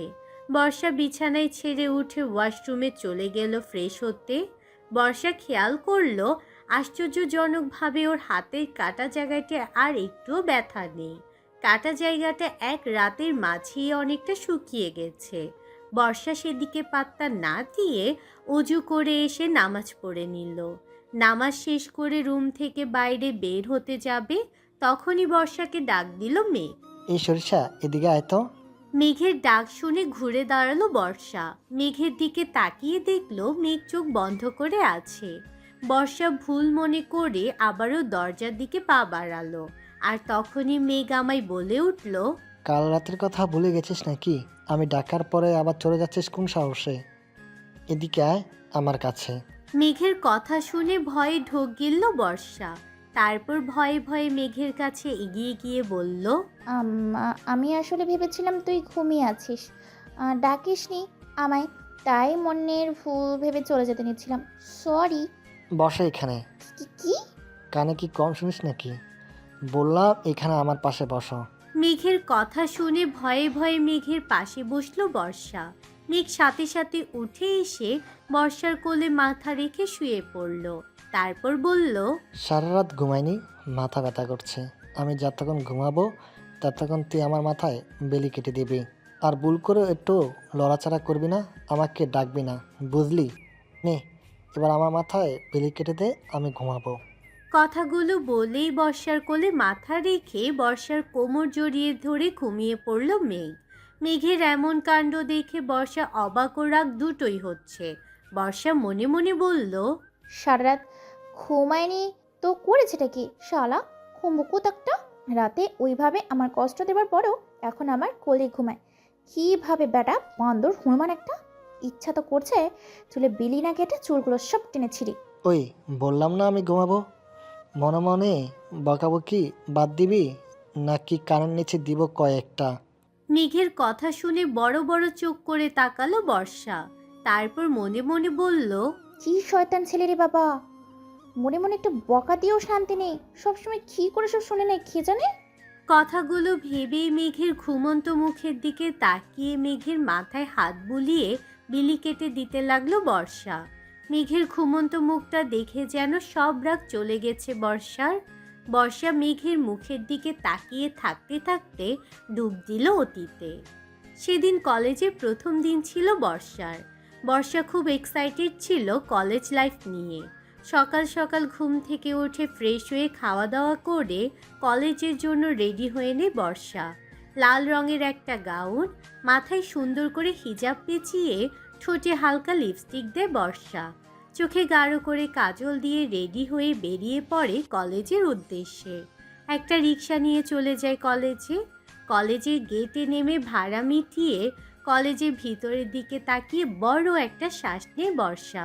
বর্ষার খুব নার্ভাস লাগছে। একে তো কলেজের আজ প্রথম দিন, তার উপর এখানে পরিচিত কেউ নেই। তবুও বুকে সাহস নিয়ে কলেজের ভিতর প্রবেশ করে বর্ষা। ভিতরে যেতেই একটা সিনিয়র মেয়ে বর্ষাকে ডেকে বলল, এই যে লালপতি মেয়ে, ক্লাসে পড়ে যাবে, আগে এদিকে এসো। সিনিয়র মেয়েটার কথা শুনে মেয়েটার কাছে এগিয়ে আসে বর্ষা। ওই মেয়েটার সাথে আরও দুজন মেয়ে আর 5-6 জন ছেলেও আছে। তাদের মাঝে একটা ছেলে অন্যদিকে ঘুরে বসে আছে। আর বাকি ছেলে মেয়েগুলো বর্ষার মতো আরও কয়েকজন জুনিয়র ছেলে মেয়েকে নিয়ে নানান রকম প্রশ্ন করে বিরক্ত করছে। বর্ষা ওদের কাছে এগিয়ে যেতেই সিনিয়রদের মাঝ থেকে একটা ছেলে বলে উঠল, এই যে লাল বেবি ডল, কলেজে নতুন কি? ছেলেটার কথা শুনে রাগ উঠে বর্ষার। বর্ষা নিজের রাগটাকে কন্ট্রোল করে বলে উঠে, আমার নাম বর্ষা, কোনো লাল বেবি ডল নয়। তাই এমন নাম ধরে না ডেকে বর্ষা বলে ডাকলে খুশি হব। বর্ষা নামটা শুনতেই অন্যদিকে ঘুরে বসে থাকা ছেলেটা দ্রুত বর্ষার দিকে ঘুরে বলে ওঠে, আরে মিস সরিষা, হোয়াট ইজ সারপ্রাইজ। মেঘকে দেখে আর মেঘের কথা শুনে বর্ষা বড় বড় চোখ করে রাগী গলায় বলে, মিস্টার কুম্ভভূত তুই এখানে? বর্ষার কথা শুনে সিনিয়র সব ছেলে মেয়েরা হা করে বর্ষার দিকে একবার আর মেঘের দিকে একবার তাকায়। মেঘ সকলে তাকানোর বিষয়টা বুঝতে পেরে বর্ষাবাদী সকল জুনিয়রদেরকে বলে, তোমরা সবাই যেতে পারো, আজকে তোমাদের আর কোনো কাজ নাই। আজকে আমরা মিস সরিষার ক্লাস নেব। ও হ্যালো মিস্টার কুম্ভভূত, তোর কানে কি সমস্যা আছে নাকি? I am not Sorisha, I am a Borsha, okay, just Borsha. ওই হলো সরিষা, এবার বল তোকে কি করা যায়? সেদিন তো আমার বাসায় ফুল ছিঁড়ে আমাকে গাড়ি দিয়ে চলে গেছিলি, কিন্তু এখানে তোকে কে বাঁচাবে রে সরিষা? বর্ষা নিজেকে সেভ করতে জানে, আমার জন্য আমি একাই যথেষ্ট। কোনো কুম্ভভূতকে ভয় পায় না এই বর্ষা। মেঘ আর বর্ষার কথা শুনে সিনিয়র ছেলে মেয়েরা হা করে তাকিয়ে আছে ওদের দিকে। হঠাৎ ওদের মধ্য থেকে একটা ছেলে মেঘকে বলে ওঠে, কি ব্যাপার বল তো মেঘ, তোরা এমনভাবে কথা বলছিস যেন তোরা আগের থেকে দুজন দুজনকে চিনিস। আর আমি এই মেয়েটার স্পর্ধা দেখে অবাক হচ্ছি, ও তোর সাথে এভাবে কথা বলছে। এই কলেজের সব মেয়েদের ক্রাশ, সকলে বড় ভাইয়ের ওপর এভাবে কথা বলছে, তাও আবার তুই তুই করে। How is possible? মেঘ আর সিনিয়ররা যখন কথা বলতে ব্যস্ত, সেই ফাঁকে বর্ষা দৌড় দিয়ে নিজের ক্লাসে চলে গেল আর মনে মনে বলতে লাগলো, ইস, লোকের কথাই বলে যেখানে বাঘের ভয় সেখানে নাকি সন্ধ্যা হয়। আজকে কথাটা হাতে নাতে প্রমাণ পেলাম। এই কুম্ভভূতটা এই কলেজেরই বড় ভাই হতে হলো। এখন না হয় কোনো মতে বেঁচে গেলাম, কিন্তু এরপর থেকে কি করব? আমার কলেজের প্রথম দিনটাই খারাপ করে দিল কুম্ভভূতটা, ওটা খটাশাকটা। ওদিকে বর্ষাকে পালাতে দেখে মেঘ ওর বন্ধুদেরকে বলল, এই সবাই শুনে রাখো, এখন সরিষা নামে বর্ষা নামের মেয়েটিকে দেখলি, যার সাথে ঝগড়া করছিলাম, ওটা আমার কাজিন। কিন্তু মেয়েটা 1 নম্বরে পাঁচি। ওকে যখন আমি একবার পেয়েছি, ওকে তো দেখেই নেব। তোরা ওর দিকে নজর রাখবি। শুধু কাজিন নাকি অন্য কিছু রে মেঘ? আমরা কেমন জানি একটা রহস্যর গন্ধ পাচ্ছি। তুই তো কোনো মেয়ের সাথে কথা বলিস না, অথচ বর্ষার সাথে সোজা ঝগড়াতে চলেই গেলি। সামথিং কিছু নয় তো? আর দূর, তোরা যা ভাবছিস তেমন কিছুই নয়। ও আমার আব্বুর বেস্ট ফ্রেন্ডের মেয়ে। ও একদিন আমাদের বাসায় গিয়েছিল, তখনই ওর সাথে দেখা আর ঝগড়া। মিস সরিষা জানে না ও কার সাথে পাঙ্গা নিয়েছে। মেঘচৌধুরীর সাথে পাঙ্গা নেওয়ার মজা তো ওকে পেতেই হবে। কথাগুলো বলে ডেভিল হাসলো মেঘ। তারপর সবাইকে নিয়ে ক্লাসের দিকে হাঁটা দিল। ক্লাসে ঢোকার পর যেন দেহে প্রাণ ফিরে পেল বর্ষা। মেঘের সামনে আর একটু থাকলে হয়তো প্রাণটা বেরিয়ে যেত। মুখ যতই বাহাদুরি করুক না কেন, বর্ষা তো একটা মেয়ে, আর একটা মেয়ে হয়ে ওই রকম একটা ছেলের সাথে পাঙ্গা নেওয়া সত্যিই বড় কঠিন কাজ। ক্লাসে ঢুকে নিজের বুকে ফুঁক দিয়ে বর্ষা বলল, যাক বাবা, এবারের মতোই রাক্ষস কুম্ভভূতটাকে ফাঁকি দিয়ে পালাতে পেরেছি। পরের কথা না হয় পরে ভাবা যাবে। কথাগুলো ভাবতে ভাবতেই একটা বেঞ্চে গিয়ে বসলো বর্ষা। বর্ষার পাশ থেকে একটা মেয়ে বর্ষার দিকে হাত বাড়িয়ে দিয়ে বলল, হাই, আমি তমা। আর তুমি? তমার কথা শুনে তমার দিকে ঘুরে তাকালো বর্ষা। গোলগাল উজ্জ্বল শ্যামলা মিষ্টি দেখতে একটি মেয়ে মিষ্টি হাসি দিয়ে তাকিয়ে আছে ওর দিকে। বর্ষাও মিষ্টি হেসে নিজের হাতটা বাড়িয়ে দিয়ে তমাকে বলল, হ্যালো, আমি বর্ষা, এই কলেজে নতুন। তোমার মতো আমিও নতুন। তোমাকে অনেক ধন্যবাদ, তোমার জন্য আজকে বেঁচে গেছি সিনিয়রদের থেকে। আমার জন্য বেঁচে গেছো মানে? আমি আবার তোমায় কিভাবে বাঁচালাম? তুমি যদি তখন ওই সিনিয়রদের কাছে না যেতে, ওদের সাথে ঝগড়া না করতে, তাহলে আমাকে ওদের সামনে নাচতে হতো। অনেক বিরক্ত করছিল ওরা। তুমি আশায় আমাদের ছেড়ে তোমায় ধরে। তবে যে ভাইয়াটা তোমার সাথে ঝগড়া করছিল, ওই ভাইয়াটা আমাদের কিছু বলেনি। উনি মনে হলো ভালোই, বাট তোমার সাথে অমন কেন করলো বুঝলাম না। তমার কথা শুনে বর্ষা মুখ বাঁকিয়ে বলল, ওই খাটাস কুম্ভভূতটাকে তুমি ভালো বলছো তমা? ওইটা আজ তো একটা রাম বচাত। ব্যাটার সাথে দেখা হবার পর থেকে আমার জ্বালিয়ে মারছে। আপত্তির জন্য কলেজে এসেও শান্তি নেই, এখানেও হাজির। বর্ষার কথা শুনে হা হা করে হেসে দিল তমা। তারপর হাসি থামিয়ে বলল, তুমি তো খুব সুন্দর করে কথা বলো, আর খুব দুষ্টুও মনে হচ্ছে। আমরা কি বেস্টু হতে পারি? আমার কিন্তু এখানে পরিচিত কেউ নেই। হতেই পারি, বাট আমার একটা শর্ত আছে। কি শর্ত? এখন থেকে আর কোনো তুমি বা আপনি নয়, জাস্ট তুই করে বলতে হবে। ওকে, ডান। এবার বল, বাসায় কে কে আছে তোর? আমি আমার একমাত্র আম্মু আর আমার একমাত্র আব্বুর, আর আমি তাদের একমাত্র কিউটের ডিব্বা মাইয়া। বর্ষার কথা শুনে আবারও হাহা করে হেসে দিল তমা। তারপর বলল, তুই সত্যিই অনেক মজার মানুষ। তোর সাথে কথা বলে আমার হেব্বি লাগছে। খেয়ে দেখেছিস বুঝি? বর্ষার এমন কথা শুনে আবারও হেসে দিল তমা। তখনই ক্লাসে স্যার ঢুকলো। কলেজ শেষ হলে যে যার মতো বাসায় যাওয়ার জন্য বেরিয়ে পড়ল। তমা আর বর্ষাও একসাথে বের হলো বাসায় যাওয়ার জন্য। একটুখানি এগিয়ে যেতে বর্ষার মনে পড়ল ও ভুল করে নিজের ফেভারিট কলমটা, যেটা ওর আব্বু ওকে উপহার হিসাবে বার্থডেতে গিফট করেছিল, সেটা ক্লাসে ফেলে আসছে। তাই বর্ষা তমাকে উদ্দেশ্য করে বলল, এই রে, আমার ফেভারিট পেনটা ভুল করে ক্লাসে ফেলে আসছি। তমা, তুই হাঁটতে থাক, আমি এক্ষুনি পেনটা নিয়ে আসছি। বর্ষার কথা শুনে তমার কিছু না বলে হাঁটতে শুরু করে আর বর্ষা চলে গেল ক্লাসে। ক্লাস থেকে পেনটা নিয়ে আবার বাইরে আসতে বর্ষার সামনে বাধা হয়ে দাঁড়ায় মেয়ে। তারপর ভ্রু নাচিয়ে ডেভিল হেসে বলে, আক্তারা কি হবে রে সরিষা?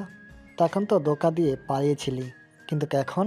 মেঘের কথা শুনে ভয়ে শুকনো ঢোক গিলে বর্ষা বলল, দেখুন, আমাকে বাড়ি যেতে দিন, নইলে আমি কিন্তু চাচুকে ফোন দিয়ে বলে দিব আপনি আমি বিরক্ত করছেন। তাহলে আচ্ছা, ফোন কর। এই নে ফোন। না, তোর ফোন থেকে ফোন কর। আমি এখানে আছি, নে ফোন কর জলদি। মেঘ কথাগুলো বলছে আর ধীরে ধীরে এগিয়ে যাচ্ছে বর্ষার দিকে। আর বর্ষা ভয়ে ভয়ে পিছিয়ে যাচ্ছে আর বারবার শুকনো ঢোক গিলছে। এমন সময় বর্ষার মাথায় একটা দুষ্ট বুদ্ধি খেয়ে গেল। বর্ষা মেঘের পিছনের দিকে তাকিয়ে চিৎকার করে বলল, প্রিন্সিপাল স্যার, এই দেখুন, এই ছেলেটা আমার সাথে অসভ্যতামি করছে। বর্ষার কথা শুনে মেঘ পিছনে তাকাতেই বর্ষা নিজের শরীরে সব শক্তি দিয়ে সজোরে মেঘের পায়ের উপর একটা লাথি মেরে মেঘকে ধাক্কা দিয়ে দৌড় দিল। বর্ষার পায়ে হিল জুতো থাকায় মেঘের পায়ে অনেক ব্যথা পেল। সাথে পায়ের যেখানে লাথি মেরেছে সেখানে একটু ছিলেও গেল। মেঘ নিজের পায়ের হাত দিয়ে আহ শব্দ করে বসে পড়ল নিচে। আর বর্ষা পিছন দিকে ঘুরে ঠেংচি কেটে বলল, টাটা হনুমান, রাক্ষস, আফ্রিকান বান্দর, উগান্ডার তালাবুকো, নাইজেরিয়ান ভালুক, কুম্ভভূত। এরপর থেকে বর্ষার পিছনে লাগতে না 1000 বার ভেবে নিস, তোকে তো আমি ভর্তা বানিয়ে বাজারে বেচবো, খাটাস কোথাকার। কথাগুলো বলেই দৌড়ে চলে গেল বর্ষা। আর বর্ষার কথা শুনে রাগে আগুন হয়ে মেঘ দাঁতে দাঁত চেপে বলল, তোর সাহস হয় কি করে আমার সাথে এ মেঘ চৌধুরীর সাথে আমার আচরণ করার? আমি তোকে ছাড়বো না সরিষা। আমার পায়ে লাত্তি মারার ফল হারে পাবি তুই। Just wait and see. দরজায় কড়া নাড়ার শব্দ হওয়ায় অতীত থেকে বাস্তবে ফিরল বর্ষা। কিন্তু মেঘ ওকে এমন করে ধরে ঘুমিয়ে আছে যে দরজা খুলে দেওয়ার জন্য দরজার কাছে যাওয়া সম্ভব নয় ওর। এদিকে দরজায় কেউ অনবরত ঠকঠক করেই যাচ্ছে। শেষে বাধ্য হয়ে ভয়ে ভয়ে মেঘের মাথাটা নিজের কোল থেকে নামানোর চেষ্টা করলো বর্ষা। আর অমনি মেঘের ঘুম ভেঙে গেল। মেঘের ঘুম ভাঙতে অগ্নিদৃষ্টিতে তাকালো বর্ষার দিকে। তারপর কিছু বলবে আর তখনই বাইরে থেকে মেঘেদের বাসার কাজের মহিলা বলে উঠল, ছোট স্যার, ও ছোট স্যার, বড় স্যার আপনারে ডাকে, বড় স্যার তো চলে যাচ্ছে। কাজের মহিলার কথা শুনে মেঘের খেয়াল হলো আজকে আহসান চৌধুরী দেশের বাইরে যাওয়ার কথা। মনে হতে লাফিয়ে খাট থেকে নেমে ওয়াশরুমে গিয়ে 1 মিনিটের মাঝেই চোখে মুখে পানি দিয়ে আসলো মেঘ। তারপর বর্ষাকে উদ্দেশ্য করে বলল, আমার সাথে বাইরে চল, কিন্তু আব্বু যেন না জানে এই রুমের বাইরের কথা। কথাটা বলেই দরজা খুলে বাইরে চলে গেল মেঘ। বর্ষা একটা দীর্ঘশ্বাস ছেড়ে মেঘের পিছু পিছু হাঁটা দিল। মেঘের পিছু পিছু বর্ষাও নিচে এসে দেখে আহসান চৌধুরী একদম রেডি হয়ে বসে আছেন ব্যাগ ট্যাগ গুছিয়ে দিয়ে। বর্ষা আহসান চৌধুরীকে সালাম দিয়ে বলল, আসসালামু আলাইকুম। কোথায় যাচ্ছ তুমি চাচু, আবার এত সকাল সকাল? ওয়ালাইকুম আসসালাম বর্ষা মামুনি, আমি আজকে বিজনেসের কাছে দেশের বাইরে যাচ্ছি, 3 মাস পর ফিরবো হয়তো। তুই কিন্তু এতদিন আমার মেঘকে ছেড়ে কোথাও যাবে না, বুঝলি? যখন বাবার বাড়ি যাওয়ার ইচ্ছা হবে মেঘকে নিয়ে চলে যাবি, আবার ওর সাথে চলে আসবি। আর না হলে তোর আব্বু আম্মুকেই ডেকে নিবি এখানে। আমি বিদেশ থেকে ফিরলে তারপর বাবার বাড়ি যাবি, তার আগে নয়, বুঝলি বর্ষা মা? আর আমি আশরাফকে ফোন করে সব বলে দিয়েছি। আহসান চৌধুরী কথা শুনে ঠোঁট উল্টে বাচ্চাদের মতো মুখ করে বর্ষা বলল, কিন্তু চাচু, এই এতগুলো দিন আমি এখানে একা থাকবো? পাগলি মেয়ে, তুই একা কোথায়? মেঘ তো আছে, স্বামী পাশে থাকতে আবার একা হয় নাকি? আর শোন, এখন থেকে আমায় আব্বু বলে ডাকবি, চাচ্চু ডাক নয়। আহসান চৌধুরীর কথা শুনে বর্ষা মনে মনে বলল, ওই বজ্জাত খাটাস হনুমান কুম্ভপুত্র আমার স্বামী না, শত্রু। আমার জীবনটা শুকনো বাঁশপাতা বানাতে বিয়ে করেছে উনি আমায়। এর কাছে আমি 3 মাস কি করে থাকবো? এ আল্লাহ, প্লিজ হেল্প মি। বর্ষা কিছু বলার আগেই মেঘ বলে উঠল, ও আর কি বলবে আব্বু, তুমি নিশ্চিন্তে বিজনেসের কাজে যাও। ওকে দেখার জন্য আমি আছি, আর আমায় দেখার জন্য ও আছে। তুমি যা বলছো সব মেনে নিয়েছে ও। কি আমি ঠিক বলছি না বর্ষা?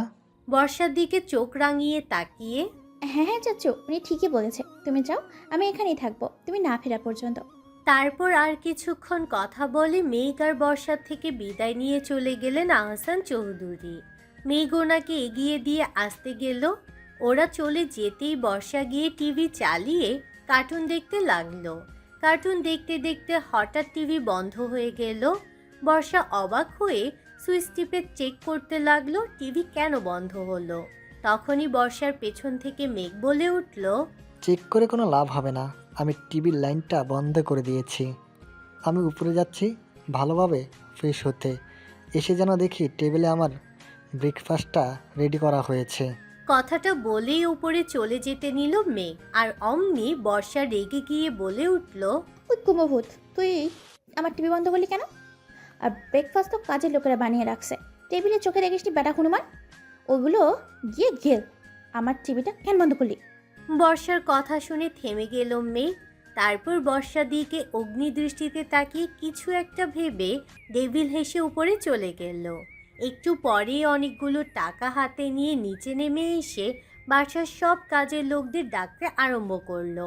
বাসার সব কাজের লোকেরা সামনে এসে দাঁড়াতেই মেঘ সবার উদ্দেশ্যে বলল, তোমাদের সবার 2 মাসের ছুটি, আর এই 2 মাস তোমাদের কোনো কাজ করতে হবে না। এই নাও সবার 2 মাসের অগ্রিম বেতন। তোমরা এখনই সবার যে যার বাড়িতে চলে যাও। মেঘের কথা শুনে সবাই অনেক খুশি হয়ে টাকাগুলো নিল। তারপর একজন কাজের মহিলা বলল, কিন্তু ছোট স্যার, আমরা সবাই চলে গেলে বাসার কাজ কামগুলো করবে কেডা? সেটা তোমাদের ভাবতে হবে না, তোমরা চলে যাও, 2 মাস পরে এসো। আর হ্যাঁ, যাওয়ার সময় আজকে সকালে যেসব রান্না করেছ সব নিয়ে যেও। কথাটা বলেই সবাইকে টাকা দিয়ে উপরে চলে গেল মেঘ। কাজের লোকগুলো খুশি হয়ে যে যার মতো ব্যাগ গুছিয়ে নিয়ে চলে গেল। শুধু গেটম্যান আর মালি থাকলো। বর্ষা এতক্ষণ চুপ করে দাঁড়িয়ে অবাক হয়ে এসব দেখছিল। সবাই চলে যেতে বর্ষা উপরে চলে গেল মেঘের কাছে। মেঘ কেবলই ওয়াশরুমে যাওয়ার জন্য পা বাড়িয়েছে, তখনই বর্ষা গিয়ে বলল, ওই কুমভূত, তুই কাজের সব লোকগুলোকে ছুটি দিলি কেন? এখন বাসার এই এত কাজ কে করবে? বর্ষার কথা শুনে থেমে গেল মেঘ। তারপর বর্ষার দিকে না তাকিয়ে বলল, আজ থেকে বাসার সব কাজ তুই করবি। কি? আমি কি তোর চাকর নাকি যে আমি কাজ করব? আমি কিচ্ছু করব না। বর্ষা কথাটা বলতেই মেঘ বর্ষার কাছে এগিয়ে গিয়ে বর্ষার এক হাত মুচড়ে ধরে পেছনে ঘুরিয়ে দেওয়ালের সাথে চেপে ধরে রাগী গলায় বলল, কি বললি তুই? সাহস থাকলে আর একবার বল, তোর জিভ টেনে ছিঁড়ে ফেলবো আমি। আজ এই মুহূর্ত থেকে আমি যা বলবো তুই ঠিক তাই করবি। আর আমার কথার অবাধ্য হওয়ার চেষ্টা করবি তো তাহলে তুই ভাবতেও পারবি না আমি তোর সাথে কি করব। আর ভুল করো তুই আমাকে এই তুই করার কথা বলার চেষ্টাও করবি না, আমায় আপনি করে বলবি, বুঝলি? কথাটা বলে বর্ষার হাত ছেড়ে দিতেই বর্ষা মেঘের দিকে ঘুরে চিৎকার করে বলে উঠল, আমি কোনো কথা শুনবো না তোর। কুম্ভভূত, তোর সাহস হয় কি? আর বলতে পারলো না বর্ষা। তার আগেই সজোরে একটা থাপ্পড় মেরে দিল মেঘর গালে। থাপ্পড় খেয়ে তাল সামলাতে না পেরে মুখ থুবড়ে ফ্লোরে গিয়ে পড়ল বর্ষা। বর্ষা পড়ে যেতেই মেঘ দৌড়ে গিয়ে বর্ষার চুলের মুঠি ধরে নিজের দিকে বর্ষার মুখটা উঁচু করে ধরে দাঁতের দাঁত চেপে বলল, এই আমার কথা কি তোর কানে যায় না, নাকি আমাকে সে 1 বছর আগের মেঘ ভাবছিস? তাহলে একটা কথা শুনে রাখ, 1 বছর আগে যে হাসি খুশি মেঘকে তুই জানতিস, তাকে সেদিন তুই নিজের হাতে খুন করেছিস। আর এখন যে তোর সামনে যে মেঘ চৌধুরী দাঁড়িয়ে আছে সে হলো হিংস্র। তাই আমার সাথে কথা বলতে খুব সাবধান, না হলে তুই ভাবতেও পারবি না আমি তোর কি হাল করব। কথাগুলো বলেই বর্ষার চুল ঝাড়ি মেরে ছেড়ে দিল মেঘ। তারপর ওয়াশরুমে যেতে যেতে বলল, আমি ফ্রেশ হয়ে নিচে এসে যেন দেখি টেবিলে আমার ব্রেকফাস্ট রেডি দেখি, নইলে আমার কথা অমান্য করার ফল খুব খারাপ হবে। কথাটা বলেই ওয়াশরুমে ঢুকে ঠাস করে দরজা লাগিয়ে দিল মেঘ। বর্ষা গালে হাত দিয়ে নিচ থেকে উঠে দাঁড়িয়ে কাঁদতে কাঁদতে নিচে চলে গেল। আজকে সত্যিই ওর কাছে মেঘকে অচেনা লাগছে। যে মেঘ কখনো ওর গায়ে হাত তোলা তো দূরের কথা, কখনো ওকে কেউ বাজে কথা বললে তার অবস্থা খারাপ করে দিত, আর আজ কিনা সেই মেঘ ওকে এইভাবে মারলো। কথাগুলো ভাবতেই শুধু কান্না পাচ্ছে বর্ষার। বর্ষা চোখ মুছে কিচেনে চলে গেল। তারপর ভাবতে লাগলো কি বানাবে ব্রেকফাস্টের জন্য। ও তো কোনোই রান্না জানেন না। বাসায় থাকতে শখ করে আম্মুর সাথে কয়েক ধরনের পিঠা বানাতো শুধু, আর নুডলস রান্না করেছে কয়েকবার। নুডলসের কথা মনে পড়তে হাসি ফুটে উঠল বর্ষার মুখে। বর্ষা নুডলস রান্না করবে বলে মনস্থির করলো। কিছুক্ষণ পর মেঘ ফ্রেশ হয়ে নিচে নেমে এসে দেখল বর্ষা টেবিলে খাবার ঢেকে রেখে গালে হাত দিয়ে বসে আছে। মেঘ বাঁকা হেসে টেবিলের কাছে এসে চেয়ার টেনে বসতে বসতে বলল, জলদি খাবার বার, খুব ক্ষুধা লেগেছে আমার। মেঘের কথা শুনে মেঘের সামনে খাবারের প্লেটটার ঢাকনা সরিয়ে এগিয়ে দিতে মেঘ মুখ লাল করে বলে উঠল, what is this? This is চাম্পারুটি। এগুলো কি ব্রেকফাস্ট হলো? আমি এসব খাই না, আমার ব্রেকফাস্ট কই? মেঘকে রেগে যেতে দেখে বর্ষা বাচ্চাদের মতো মুখ করে হাত মোচড়াতে মোচড়াতে বলল, তুই মানে আপনি তো তাড়াতাড়ি ব্রেকফাস্ট রেডি করতে বলেছেন, তাই আমি এসব ছাড়া তো তাড়াতাড়ি আর কিচ্ছু পাইনি। নুডলস রান্না করতে চেয়েছিলাম, কিন্তু সারা কিচেন খুঁজেও সব জোগাড় করতে পারলেও কোনো কাজের লোক নাই যে তাদের জিজ্ঞেস করব। কোনো কথা শুনতে চাই না আমি এইসব খাবো না। তুই এখনই আমার জন্য পরোটা ভাজি আর ডিমের অমলেট করে আনো জলদি। কিন্তু আমি তো এসব কিছু বানাতে পারি না। তুই এগুলো কিচেনে বানাতে যাবি নাকি আমি তোকে অমলেট করব? মেঘের রাগী গলায় এমন কথা শুনিয়ে বর্ষা এক প্রকার দৌড় দিল কিচেনে আর মনে মনে মেঘের 14 গোষ্ঠী উদ্ধার করতে লাগলো। বেটা রাক্ষস, কুম্ভভূত, হনুমান, লালচিকা, হলুদ ডাইনোসর, তাল গাছের অ্যানাকোন্ডা, খালু, ইচ্ছা তো করতেছে তোরে বিষ খাওয়ায় মারি। আমাকে তুই পিছিস কি তোর চাকর? হারামি, তোর বউ তোকে কোনো দিন ভালোবাসবে না দেখিস। এই বর্ষার বদদোয়া কখনো মিথ্যা হয় না বেটা, খাটাস একটা। গালাগালি দিতে দিতে কিচেনে চলে গেল বর্ষা। কিন্তু এখন পরোটা বানাবে কি করে, তারপর আবার আলু ভাজি।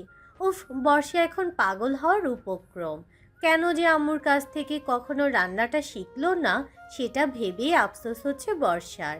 বর্ষা ময়দা নিল একটা বাসনে, তারপর তার মাঝে পানি ঢেলে দিয়ে ময়দা মাখতে মাখতে বলল, সব দোষ ওই শয়তান কিডন্যাপারটার। ওই শয়তানটা যদি সেদিন আমি কিডন্যাপ না করতো তাহলে আজকে আর আমার এই খচ্চরটার বউ হয়ে জীবনটা বাঁশ পাতা করতে হতো না। হারাপি কিডন্যাপার, তোকে আমি অভিশাপ দিলাম, তোর ওপর যেন কাকপটি করে দেয়, ওপর থেকে যেন গাছের সব ডাল ভেঙে তোর মাথায় পড়ে, তোর সবগুলো বাচ্চা কাচ্চা যেন ল্যাংটা হয়ে জন্ম নেয়। মিলিয়ে নিস বেটা, শয়তান কিডন্যাপার। এই বর্ষার কথা কখনো মিস যায় না। এইসব ভুলভাল বকবক করতে করতে ময়দা মাখছে বর্ষা। ময়দার একবার পানি বেশি হচ্ছে, তা একবার শক্ত হয়ে যাচ্ছে। এমন করতে করতে 2 কেজি ময়দা মেখে ফেলেছে বর্ষা। বকবক করতে করতে ময়দা মাখা শেষ করে ময়দার দিকে তাকিয়ে চোখ কপালে ওঠার উপক্রম হলো বর্ষার। বর্ষা কপালে হাত দিয়ে বলল, আল্লাহ গো, এ আমি কি করেছি? এই এত ময়দা মেখে ফেলেছি আমি। এত বড়টা খাবে কে? আজকে আমার কপালে শনি আছে, ওই চক্কসটা আজকে আমার আস্তে চিবিয়ে খাবে। কপালে হাত দিয়ে এসব কথা বলছে বর্ষা, আর ওই দিক থেকে মেঘ বিরক্ত মাখা কণ্ঠে চিৎকার করে বলে উঠল, আজকে কি ব্রেকফাস্ট করা হবে নাকি আমি তোকে অমলেট বানিয়ে ব্রেকফাস্ট করব? 5 মিনিটের ভিতরে আমি এখানে ব্রেকফাস্ট রেডি চাই, জলদি। মেঘের চিৎকার শুনে কেঁপে উঠল বর্ষা। তারপর তাড়াতাড়ি আর কিছু না ভেবে 2টো পরোটা আর একটা ডিম দিয়ে অমলেট বানিয়ে নিয়ে হাজির হলো মেঘের সামনে। এই ধর তোর পরোটার আমলেট। সরি মানে আপনার পরোটার আমলেট নিন। বর্ষার ভয় জড়ানো কণ্ঠের কথা শুনে মুচকি হাসলো মেঘ। তারপর পরোটার প্লেটের ঢাকনা খুলে বড় বড় করে তাকিয়ে ধমকে সুরে বলে উঠলে, হোয়াট ইজ দিস? এগুলো কি? তুই এসব কি বানিয়েছিস বর্ষা? এগুলো কি খাওয়া যাবে নাকি? মেঘের কথা শুনে বর্ষা নিজের হাত দুটো মোচড়াতে মোচড়াতে বলল, আমি কি আগে কখনো বানিয়েছি নাকি এসব? আজকে তো প্রথম বানালাম, একটু কষ্ট করে খেয়ে নিন না প্লিজ। বর্ষার কথা শুনে মেঘের বেশ মায়া হলো, তাই আর কিছু না বলে পরোটাটা উঁচু করে তুলে ধরলো। 10টা পরোটার ময়দা দিয়ে একটা পরোটা বানিয়েছে বর্ষা, সেটাও আবার দেখতে পুরো বাংলাদেশের মানচিত্রর মতো। আর তেল দিয়ে ডুবিয়ে ভেজেও পুরে একাকার অবস্থা। পুরোটার এমন বেহাল অবস্থা দেখে মেঘ রাগী চোখে বর্ষার দিকে তাকালো। তাকিয়ে দেখলো বর্ষা ভয়ে কাচুমাচু হয়ে মেঘের দিকে অসহায় দৃষ্টিতে তাকিয়ে আছে। বর্ষার বাম গালে আর কপালে ময়দা লেগে আছে। বর্ষার এমন অবস্থা দেখে মেঘ আর কিছু বলল না। পরোটাটা একটুখানি ছিঁড়ে অমলেটটা নিতে গিয়ে হলো আরেক বিপত্তি। অমলেটের মাঝে ডিমের খোসাগুলো যেন মেঘের দিকে তাকিয়ে আছে। মেঘ আর কিছু না বলে অমলেটটা দূরে সরিয়ে রেখে খালি পরোটাটা মুখে দিল। মুখে দিয়ে একটু চিবোতে থুতু করে ফেলে দিল মেঘ। তারপর রাগী গলায় বলল, এগুলো কি করেছিস কি বর্ষা? এগুলো কি খাওয়া যায়? আমাকে এসব খাইয়ে মেরে প্ল্যান করেছিস? পড়াটাই তো মনে হয় মজার চেয়ে লবণটা বেশি দিয়েছিস।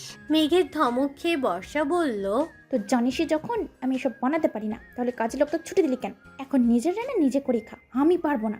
কথাগুলো বলার সাথে সাথে বর্ষার গালে সজোরে একটা থাপ্পড় মেরে দিল মেঘ। তারপর বর্ষার চুলের মুঠি ধরে টানতে টানতে নিয়ে গিয়ে বাথরুমে ধাক্কা দিয়ে ফেলে দিয়ে বলল, খাবার বানাতে পারিস না তো কি হয়েছে?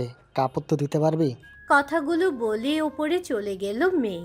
তারপর অনেকগুলো কাপড় চোপড় এনে ছুঁড়ে মারল বর্ষার মুখে। তারপর বলল, এই সবগুলো কাপড় ভালো করে পরিষ্কার করে ছাদে শুকাতে দিবি। তারপর পুরো বাড়ি ঝাড়ু দিয়ে সুন্দর করে মুছে পরিষ্কার করবি, আমি যেন কোথাও একটু ময়লা না পাই। কথাগুলো বলেই চলে গেল মেঘ। আর বর্ষা বসে বসে কান্না করতে লাগলো। বেশ কিছুক্ষণ কান্না করার পর বর্ষা কাপড় চোপড়গুলো পরিষ্কার করা শুরু করলো আর মনে মনে বলতে লাগলো, এত রাগ আমার ওপর তোর মেঘ? শুধু একটা চড় মেরেছিলাম বলে এইভাবে শাস্তি দিচ্ছিস তুই আমায়? একটা থাপ্পড়ের মূল্য এইভাবে আমাকে কষ্ট দিয়ে তুলছিস তুই? এই তোর ভালোবাসা আমার প্রতি? এইসব কথা ভেবেই ডুকরে কেঁদে দিল বর্ষা। আর মনে পড়ে গেল সেই দিনটা 1 বছর আগে। সেই দিন ছিল ওদের কলেজে নবীনবরণ উৎসব। বর্ষা অনেক সুন্দর করে নীল রঙের একটা শাড়ি পরে সেজে গুজে কলেজে যায় সেই দিন। গত 2 বছরে মেঘের সাথে ঝগড়া করতে করতে মেঘকে ভালোবেসে ফেলেছিল বর্ষা। তাছাড়া মেঘও ওকে অনেকবার ভালোবাসি কথাটা বলেছিল।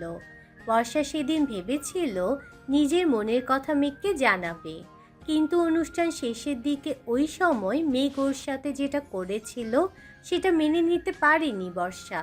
আর তাই মেঘের গালে সজোরে থাপ্পড় মেরে চলে আসে কলেজ থেকে বর্ষা। মেঘ সেদিন যেটা করেছিল সেটার জন্য ওকে থাপ্পড় মারা ছাড়া আর কোনো উপায় ছিল না বর্ষার। মেঘ বর্ষার হাত ধরে খালি একটা ক্লাসে নিয়ে যায়। তারপর বর্ষাকে প্রপোজ করে মেঘ। বর্ষাও সেদিন মেঘকে হ্যাঁ বলে দেয়। বর্ষার মুখে হ্যাঁ শোনার পর বর্ষাকে জোর করে কিস করতে চাইলে বর্ষা বারবার বাধা দেওয়ার পরও যখন মেঘ না শোনে তখন মেঘের গালে সজোরে থাপ্পড় মেরে কাঁদতে কাঁদতে সেখান থেকে চলে আসে বর্ষা। তারপর 3 দিন আর কলেজে যায়নিও। কিন্তু মেঘকে থাপ্পড় মারার কারণে ভিতরে ভিতরে নিজেও অনেক কষ্ট পেয়েছে বর্ষা। 3 দিন পর যখন বর্ষা মেঘের খোঁজ করার চেষ্টা করে তখনও জানতে পারে মেঘ বিদেশে চলে গেছে। কেন গেছে সেটাও কাউকে বলে যায়নি সে। বর্ষা সেদিন খুব মন খারাপ হয় মেঘের জন্য। তবে বর্ষা কখনো ভাবেনি সেই মেঘকে আজ এভাবে একটা থাপ্পড়ের জন্য এতটা কষ্ট দিবে ওকে। কথাগুলো ভাবতেই চোখ দুটো বারবার ভিজে যাচ্ছে বর্ষার। হঠাৎ কাজ করতে করতে বর্ষার কি যেন একটা মনে হয়। বর্ষা কাপড় ধোয়া ফেলে দৌড়ে চলে যায় মেঘের কাছে, কিন্তু মেঘ তার রুমেই নেই। বর্ষা মেঘকে খুঁজতে খুঁজতে ছাদে গিয়ে দেখে মেঘ ছাদের রেলিং ধরে আকাশের দিকে তাকিয়ে দাঁড়িয়ে আছে। বর্ষা মেঘের পেছনে গিয়ে দাঁড়িয়ে হঠাৎ করেই বলে ওঠে, সেদিন আমার বিয়ের সময় তুই কিডন্যাপ করেছিলি আমায়, তাই না মেঘ ভাইয়া? হঠাৎ বর্ষার মুখে এই কথা শুনে অবাক হয়ে পিছনে ফিরে তাকায় মেঘ।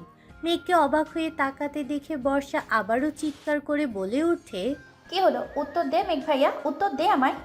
তুই সেদিন আমায় কিডন্যাপ করেছিলি বিয়ের আসর থেকে, তাই না?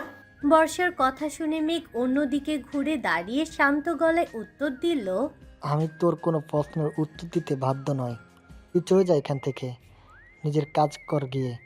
মেঘের কথা শুনে যেন মাথায় রক্ত উঠে গেল বর্ষার।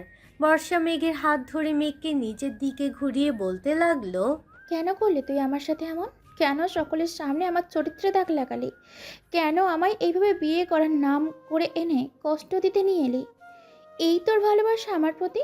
কেন এত কষ্ট দিচ্ছিস তুই আমায়? কেন কেন কেন? বর্ষার কথা শুনে বর্ষাকে ধাক্কা দিয়ে নিজের কাছ থেকে সরিয়ে দিল মেঘ।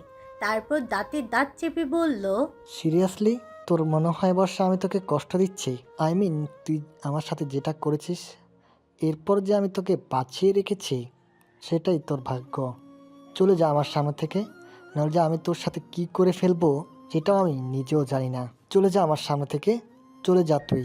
মেঘের কথা শুনে অবাক হয়ে বর্ষা বলল, কি করেছি আমি? যে তার জন্য তুই আমায় এইভাবে শাস্তি দিচ্ছিস? 1 বছর আগে তোর ফুলের জন্য তোর গালে একটা চড় মেরেছিলাম বলে তার প্রতিশোধ তুই এইভাবে নিচ্ছিস আমার থেকে? তোকে চড় মারার পর আমিও কষ্ট পাচ্ছিলাম, তোর কাছে ক্ষমা চাইবো বলে কলেজে ছুটে গিয়েছিলাম, কিন্তু তার আগেই বিদেশ চলে গিয়েছিলি। মাত্র একটা থাপ্পড়ের জন্য তুই এইভাবে প্রতিশোধ নিচ্ছিস আমার থেকে?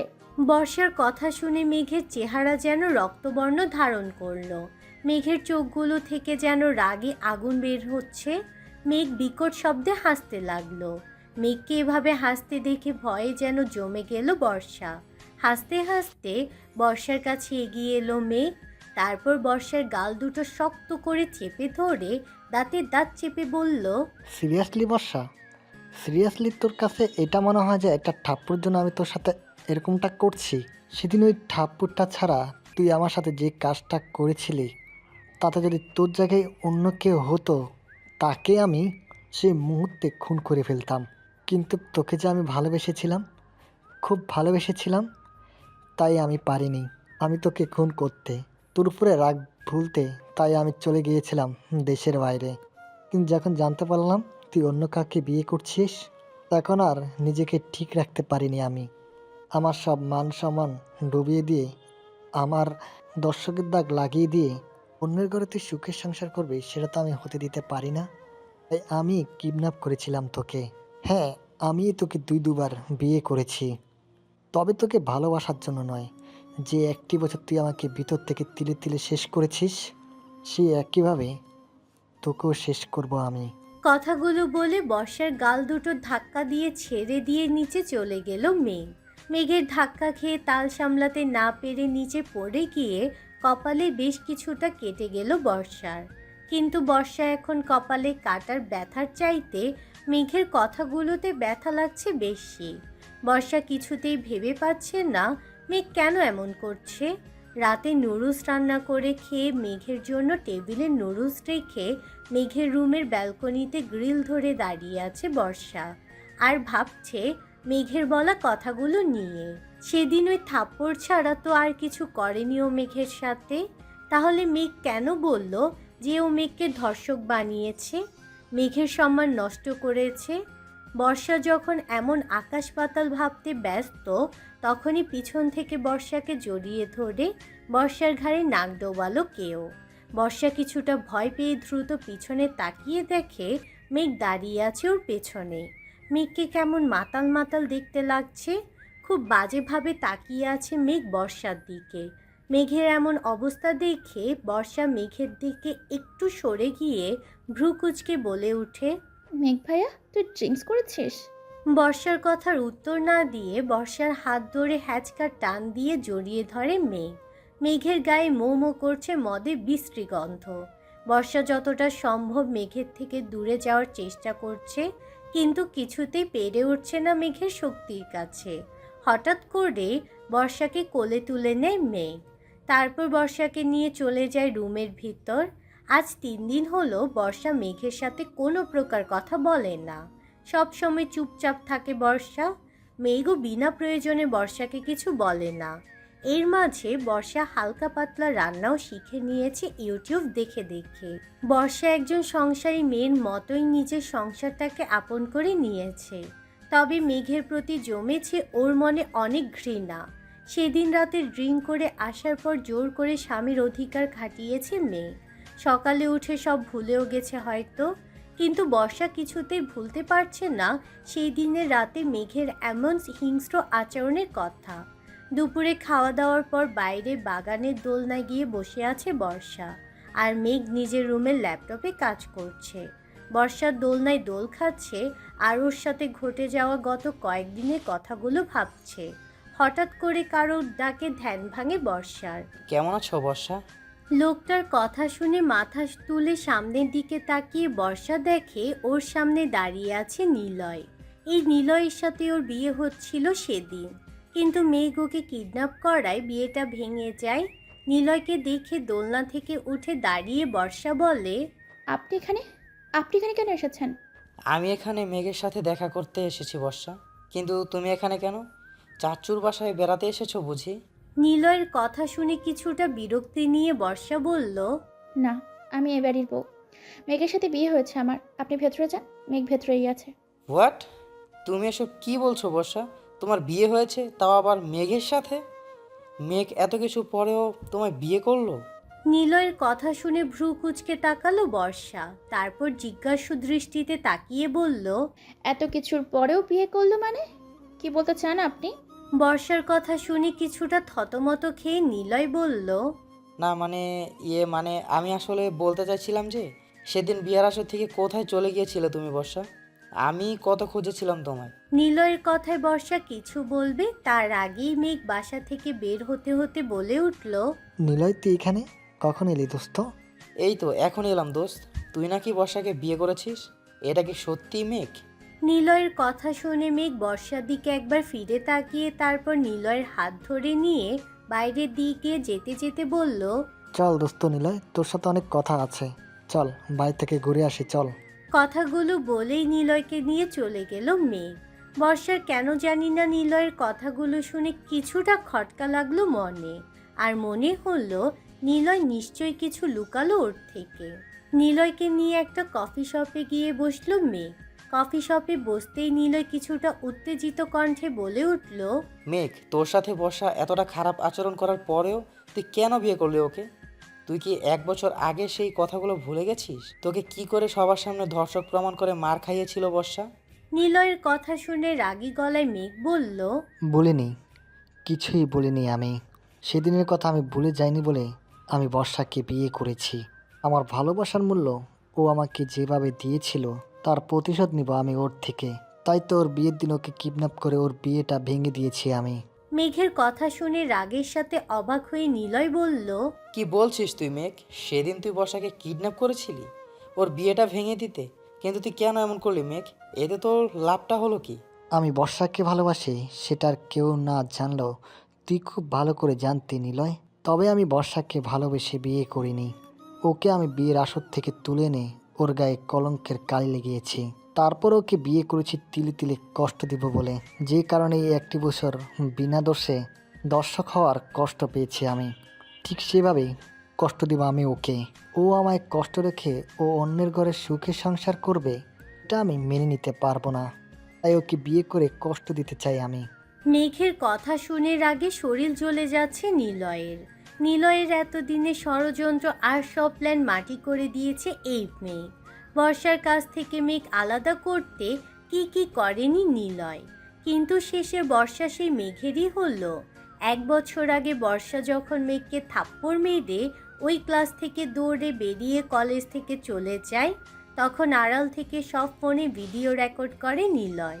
আর সেই ভিডিও রেকর্ডিং কলেজের স্যার ম্যাডাম আর ছাত্রছাত্রীদের দেখিয়ে সবাইকে বলে মেঘ জোর করে বর্ষাকে ধর্ষণ করতে চেয়েছিল। আর এই রেকর্ডিংটা বর্ষাই সবাইকে দেখাতে বলেছে।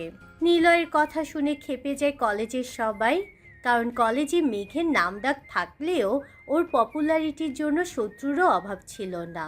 আর সেই শত্রুগুলো এই সময়টাকেই কাজে লাগিয়েছিল সেদিন। মেঘ বর্ষা চলে যাওয়ার কিছুক্ষণ পর নিজের ভুল বুঝতে পেরে মন খারাপ করে ক্লাস থেকে বের হতেই ওর উপর ঝাঁপিয়ে পড়ে কলেজের সব ছাত্রছাত্রীরা, আর ধর্ষক বলে গালি দিতে দিতে মারধর করতে থাকে মেঘকে। সেদিন শত চেষ্টা করেও কাউকে বোঝাতে পারেনি মেঘ যে বর্ষার সাথে এমন কিছু করেনি। ওই মুহূর্তটা মেঘের চোখ শুধু বর্ষাকে খুঁজছিল। মেঘ ভেবেছিল বর্ষা ওকে বাঁচিয়ে সবার কাছে সত্যিটা বলবে, কিন্তু সেদিন বর্ষা আসেনি সেখানে। সকলে গণপিটুনি খাওয়ার পর নিলয় মেঘের সামনে ভালো বন্ধু হওয়ার নাটক করে মেঘকে হসপিটালে নিয়ে যায়। পুরো একদিন হসপিটালে থাকার পর মেঘের মনের মাঝে বর্ষার জন্য রাগ পুষে নিয়ে পাড়ি দেয় ভিন দেশে। সেদিন বর্ষা বা মেঘ কেউই জানতো না যে আসল কালপ্রিট আসলে এই নিলয় নামের বন্ধুর আড়ালে শত্রু ছিল। 3 দিন পর যখন বর্ষা কলেজে আসে, তখন বর্ষা জানতে পারে মেঘ ওর বাবার বিজনেসের কাজে দেশের বাইরে গেছে। কলেজের কেউই বর্ষাকে সেদিন বলেনি আসল কথা। এটাও ছিল নিলয়ের একটি চাল, কারণ নিলয় প্রথম দিন থেকেই বর্ষাকে পছন্দ করত। তবে মেঘের ভয়ে কখনো তা প্রকাশ করেনি। তাই সেদিন সুযোগ বুঝে ওদের দুজনকে আলাদা করে দেয় নিলয়। মেঘ বিদেশে চলে যাওয়ার 3 মাস পর বর্ষা বাসায় বিয়ের প্রস্তাব পাঠায় নিলয়, কিন্তু বর্ষা বিয়ের জন্য না করে দেয়। বর্ষা বলে পড়াশোনা শেষ না করা পর্যন্ত ও বিয়ে করবে না। তাই বর্ষার কথা মতো বিয়ের ডেট পিছিয়ে 8 মাস পর করা হলো। আর বিয়ের দিনই বর্ষাকে কিডন্যাপ করে মেঘ। 1 মাস পর রাতে রান্না শেষ করে ব্যালকনিতে দাঁড়িয়ে আছে বর্ষা। চোখ দিয়ে অঝরে পানি পড়ছে ওর। মা বাবাকে বড্ড দেখতে ইচ্ছে করছে বর্ষার, কিন্তু ও ভালো করেই জানে মেঘকে বলে কোনো লাভ হবে না। মেঘ নিয়ে যাবে না বাবার বাড়িতে, তাই ব্যালকনিতে দাঁড়িয়ে চোখের জল ঝরাচ্ছে বর্ষা। মেঘ বাসায় ফিরে বর্ষাকে কোথাও খুঁজে না পেয়ে ব্যালকনিতে গিয়ে দেখে বর্ষা কান্না করছে আকাশের দিকে তাকিয়ে। মেঘের খুব ইচ্ছে হয় বর্ষার চোখের পানিটা নিজ হাতে মুছে দিতে। শত হলেও তো বর্ষাকে মেঘ ভালোবাসে, কিন্তু না, মেঘ সেটা করবে না, কারণ মেঘ তো বর্ষাকে বিয়েই করেছে ওকে কাঁদাবে বলে। বর্ষার পিছনে দাঁড়িয়ে মেঘ ঝাঁঝালো কণ্ঠে বলে ওঠে, আমার খুব ক্ষুধা লেগেছে, তাড়াতাড়ি আমার জন্য টেবিলে খাবার রেডি কর, আর আমি যেন এমন ন্যাকা কান্না কাঁদতে না দেখি। মেঘের কথা শুনে কোনো উত্তর না দিয়ে চোখের জল মুছে নিচে চলে যায় বর্ষা। তারপর মেঘের জন্য টেবিলে খাবার রেডি করে। একটু পর মেঘ নিচে এসে খাবার খেতে খেতে কি মনে করে জিজ্ঞেস করে, তুই রাতের খাবার খেয়েছিস বর্ষা? মেঘের কথা শুনে তাচ্ছিলের হাসি দিয়ে সেখান থেকে চলে যেতে নেই বর্ষা। অমনি বর্ষার হাত ধরে ফেলে মেঘ। তারপর রাগী কণ্ঠে বলে, আমি কিছু জিজ্ঞেস করেছি বর্ষা, তুই আমার কথার উত্তর না দিয়ে চলে যাচ্ছিস কোন সাহসে? মেঘের কথা শুনে মেঘের দিকে তাকিয়ে বর্ষা বলতে শুরু করে, আমি খেলাম কি খেলাম না সেটা দেখার সময় তোর আছে মেঘ ভাইয়া? আমাদের বিয়ে হয়েছে প্রায় 2 মাস হতে চললো। এর মাঝে একবার কখনো জানার চেষ্টা করেছিস আমি খেলাম কিনা, আমার মন ভালো আছে কিনা?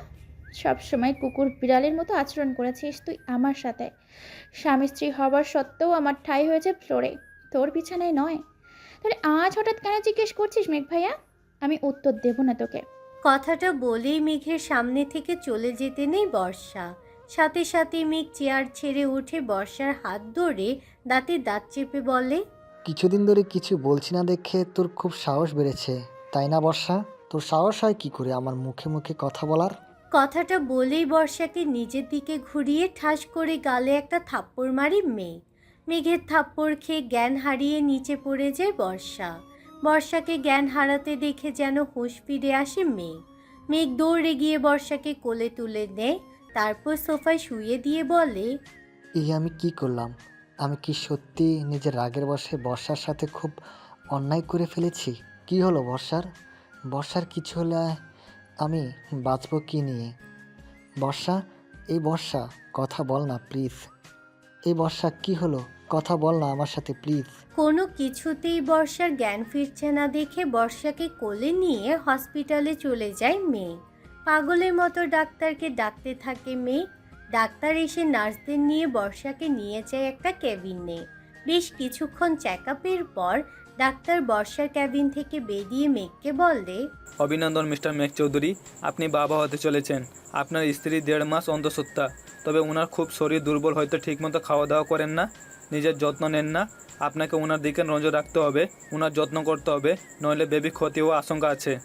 ডাক্তারের কথা শুনে যেন আকাশ থেকে পড়ল মেঘ। বর্ষা অন্তঃসত্ত্বা কি করে হতে পারে? ওদের তো কখনো স্বামী স্ত্রীর সম্পর্ক হয়নি। তাহলে বর্ষার পেটে এই বাচ্চাটা কার?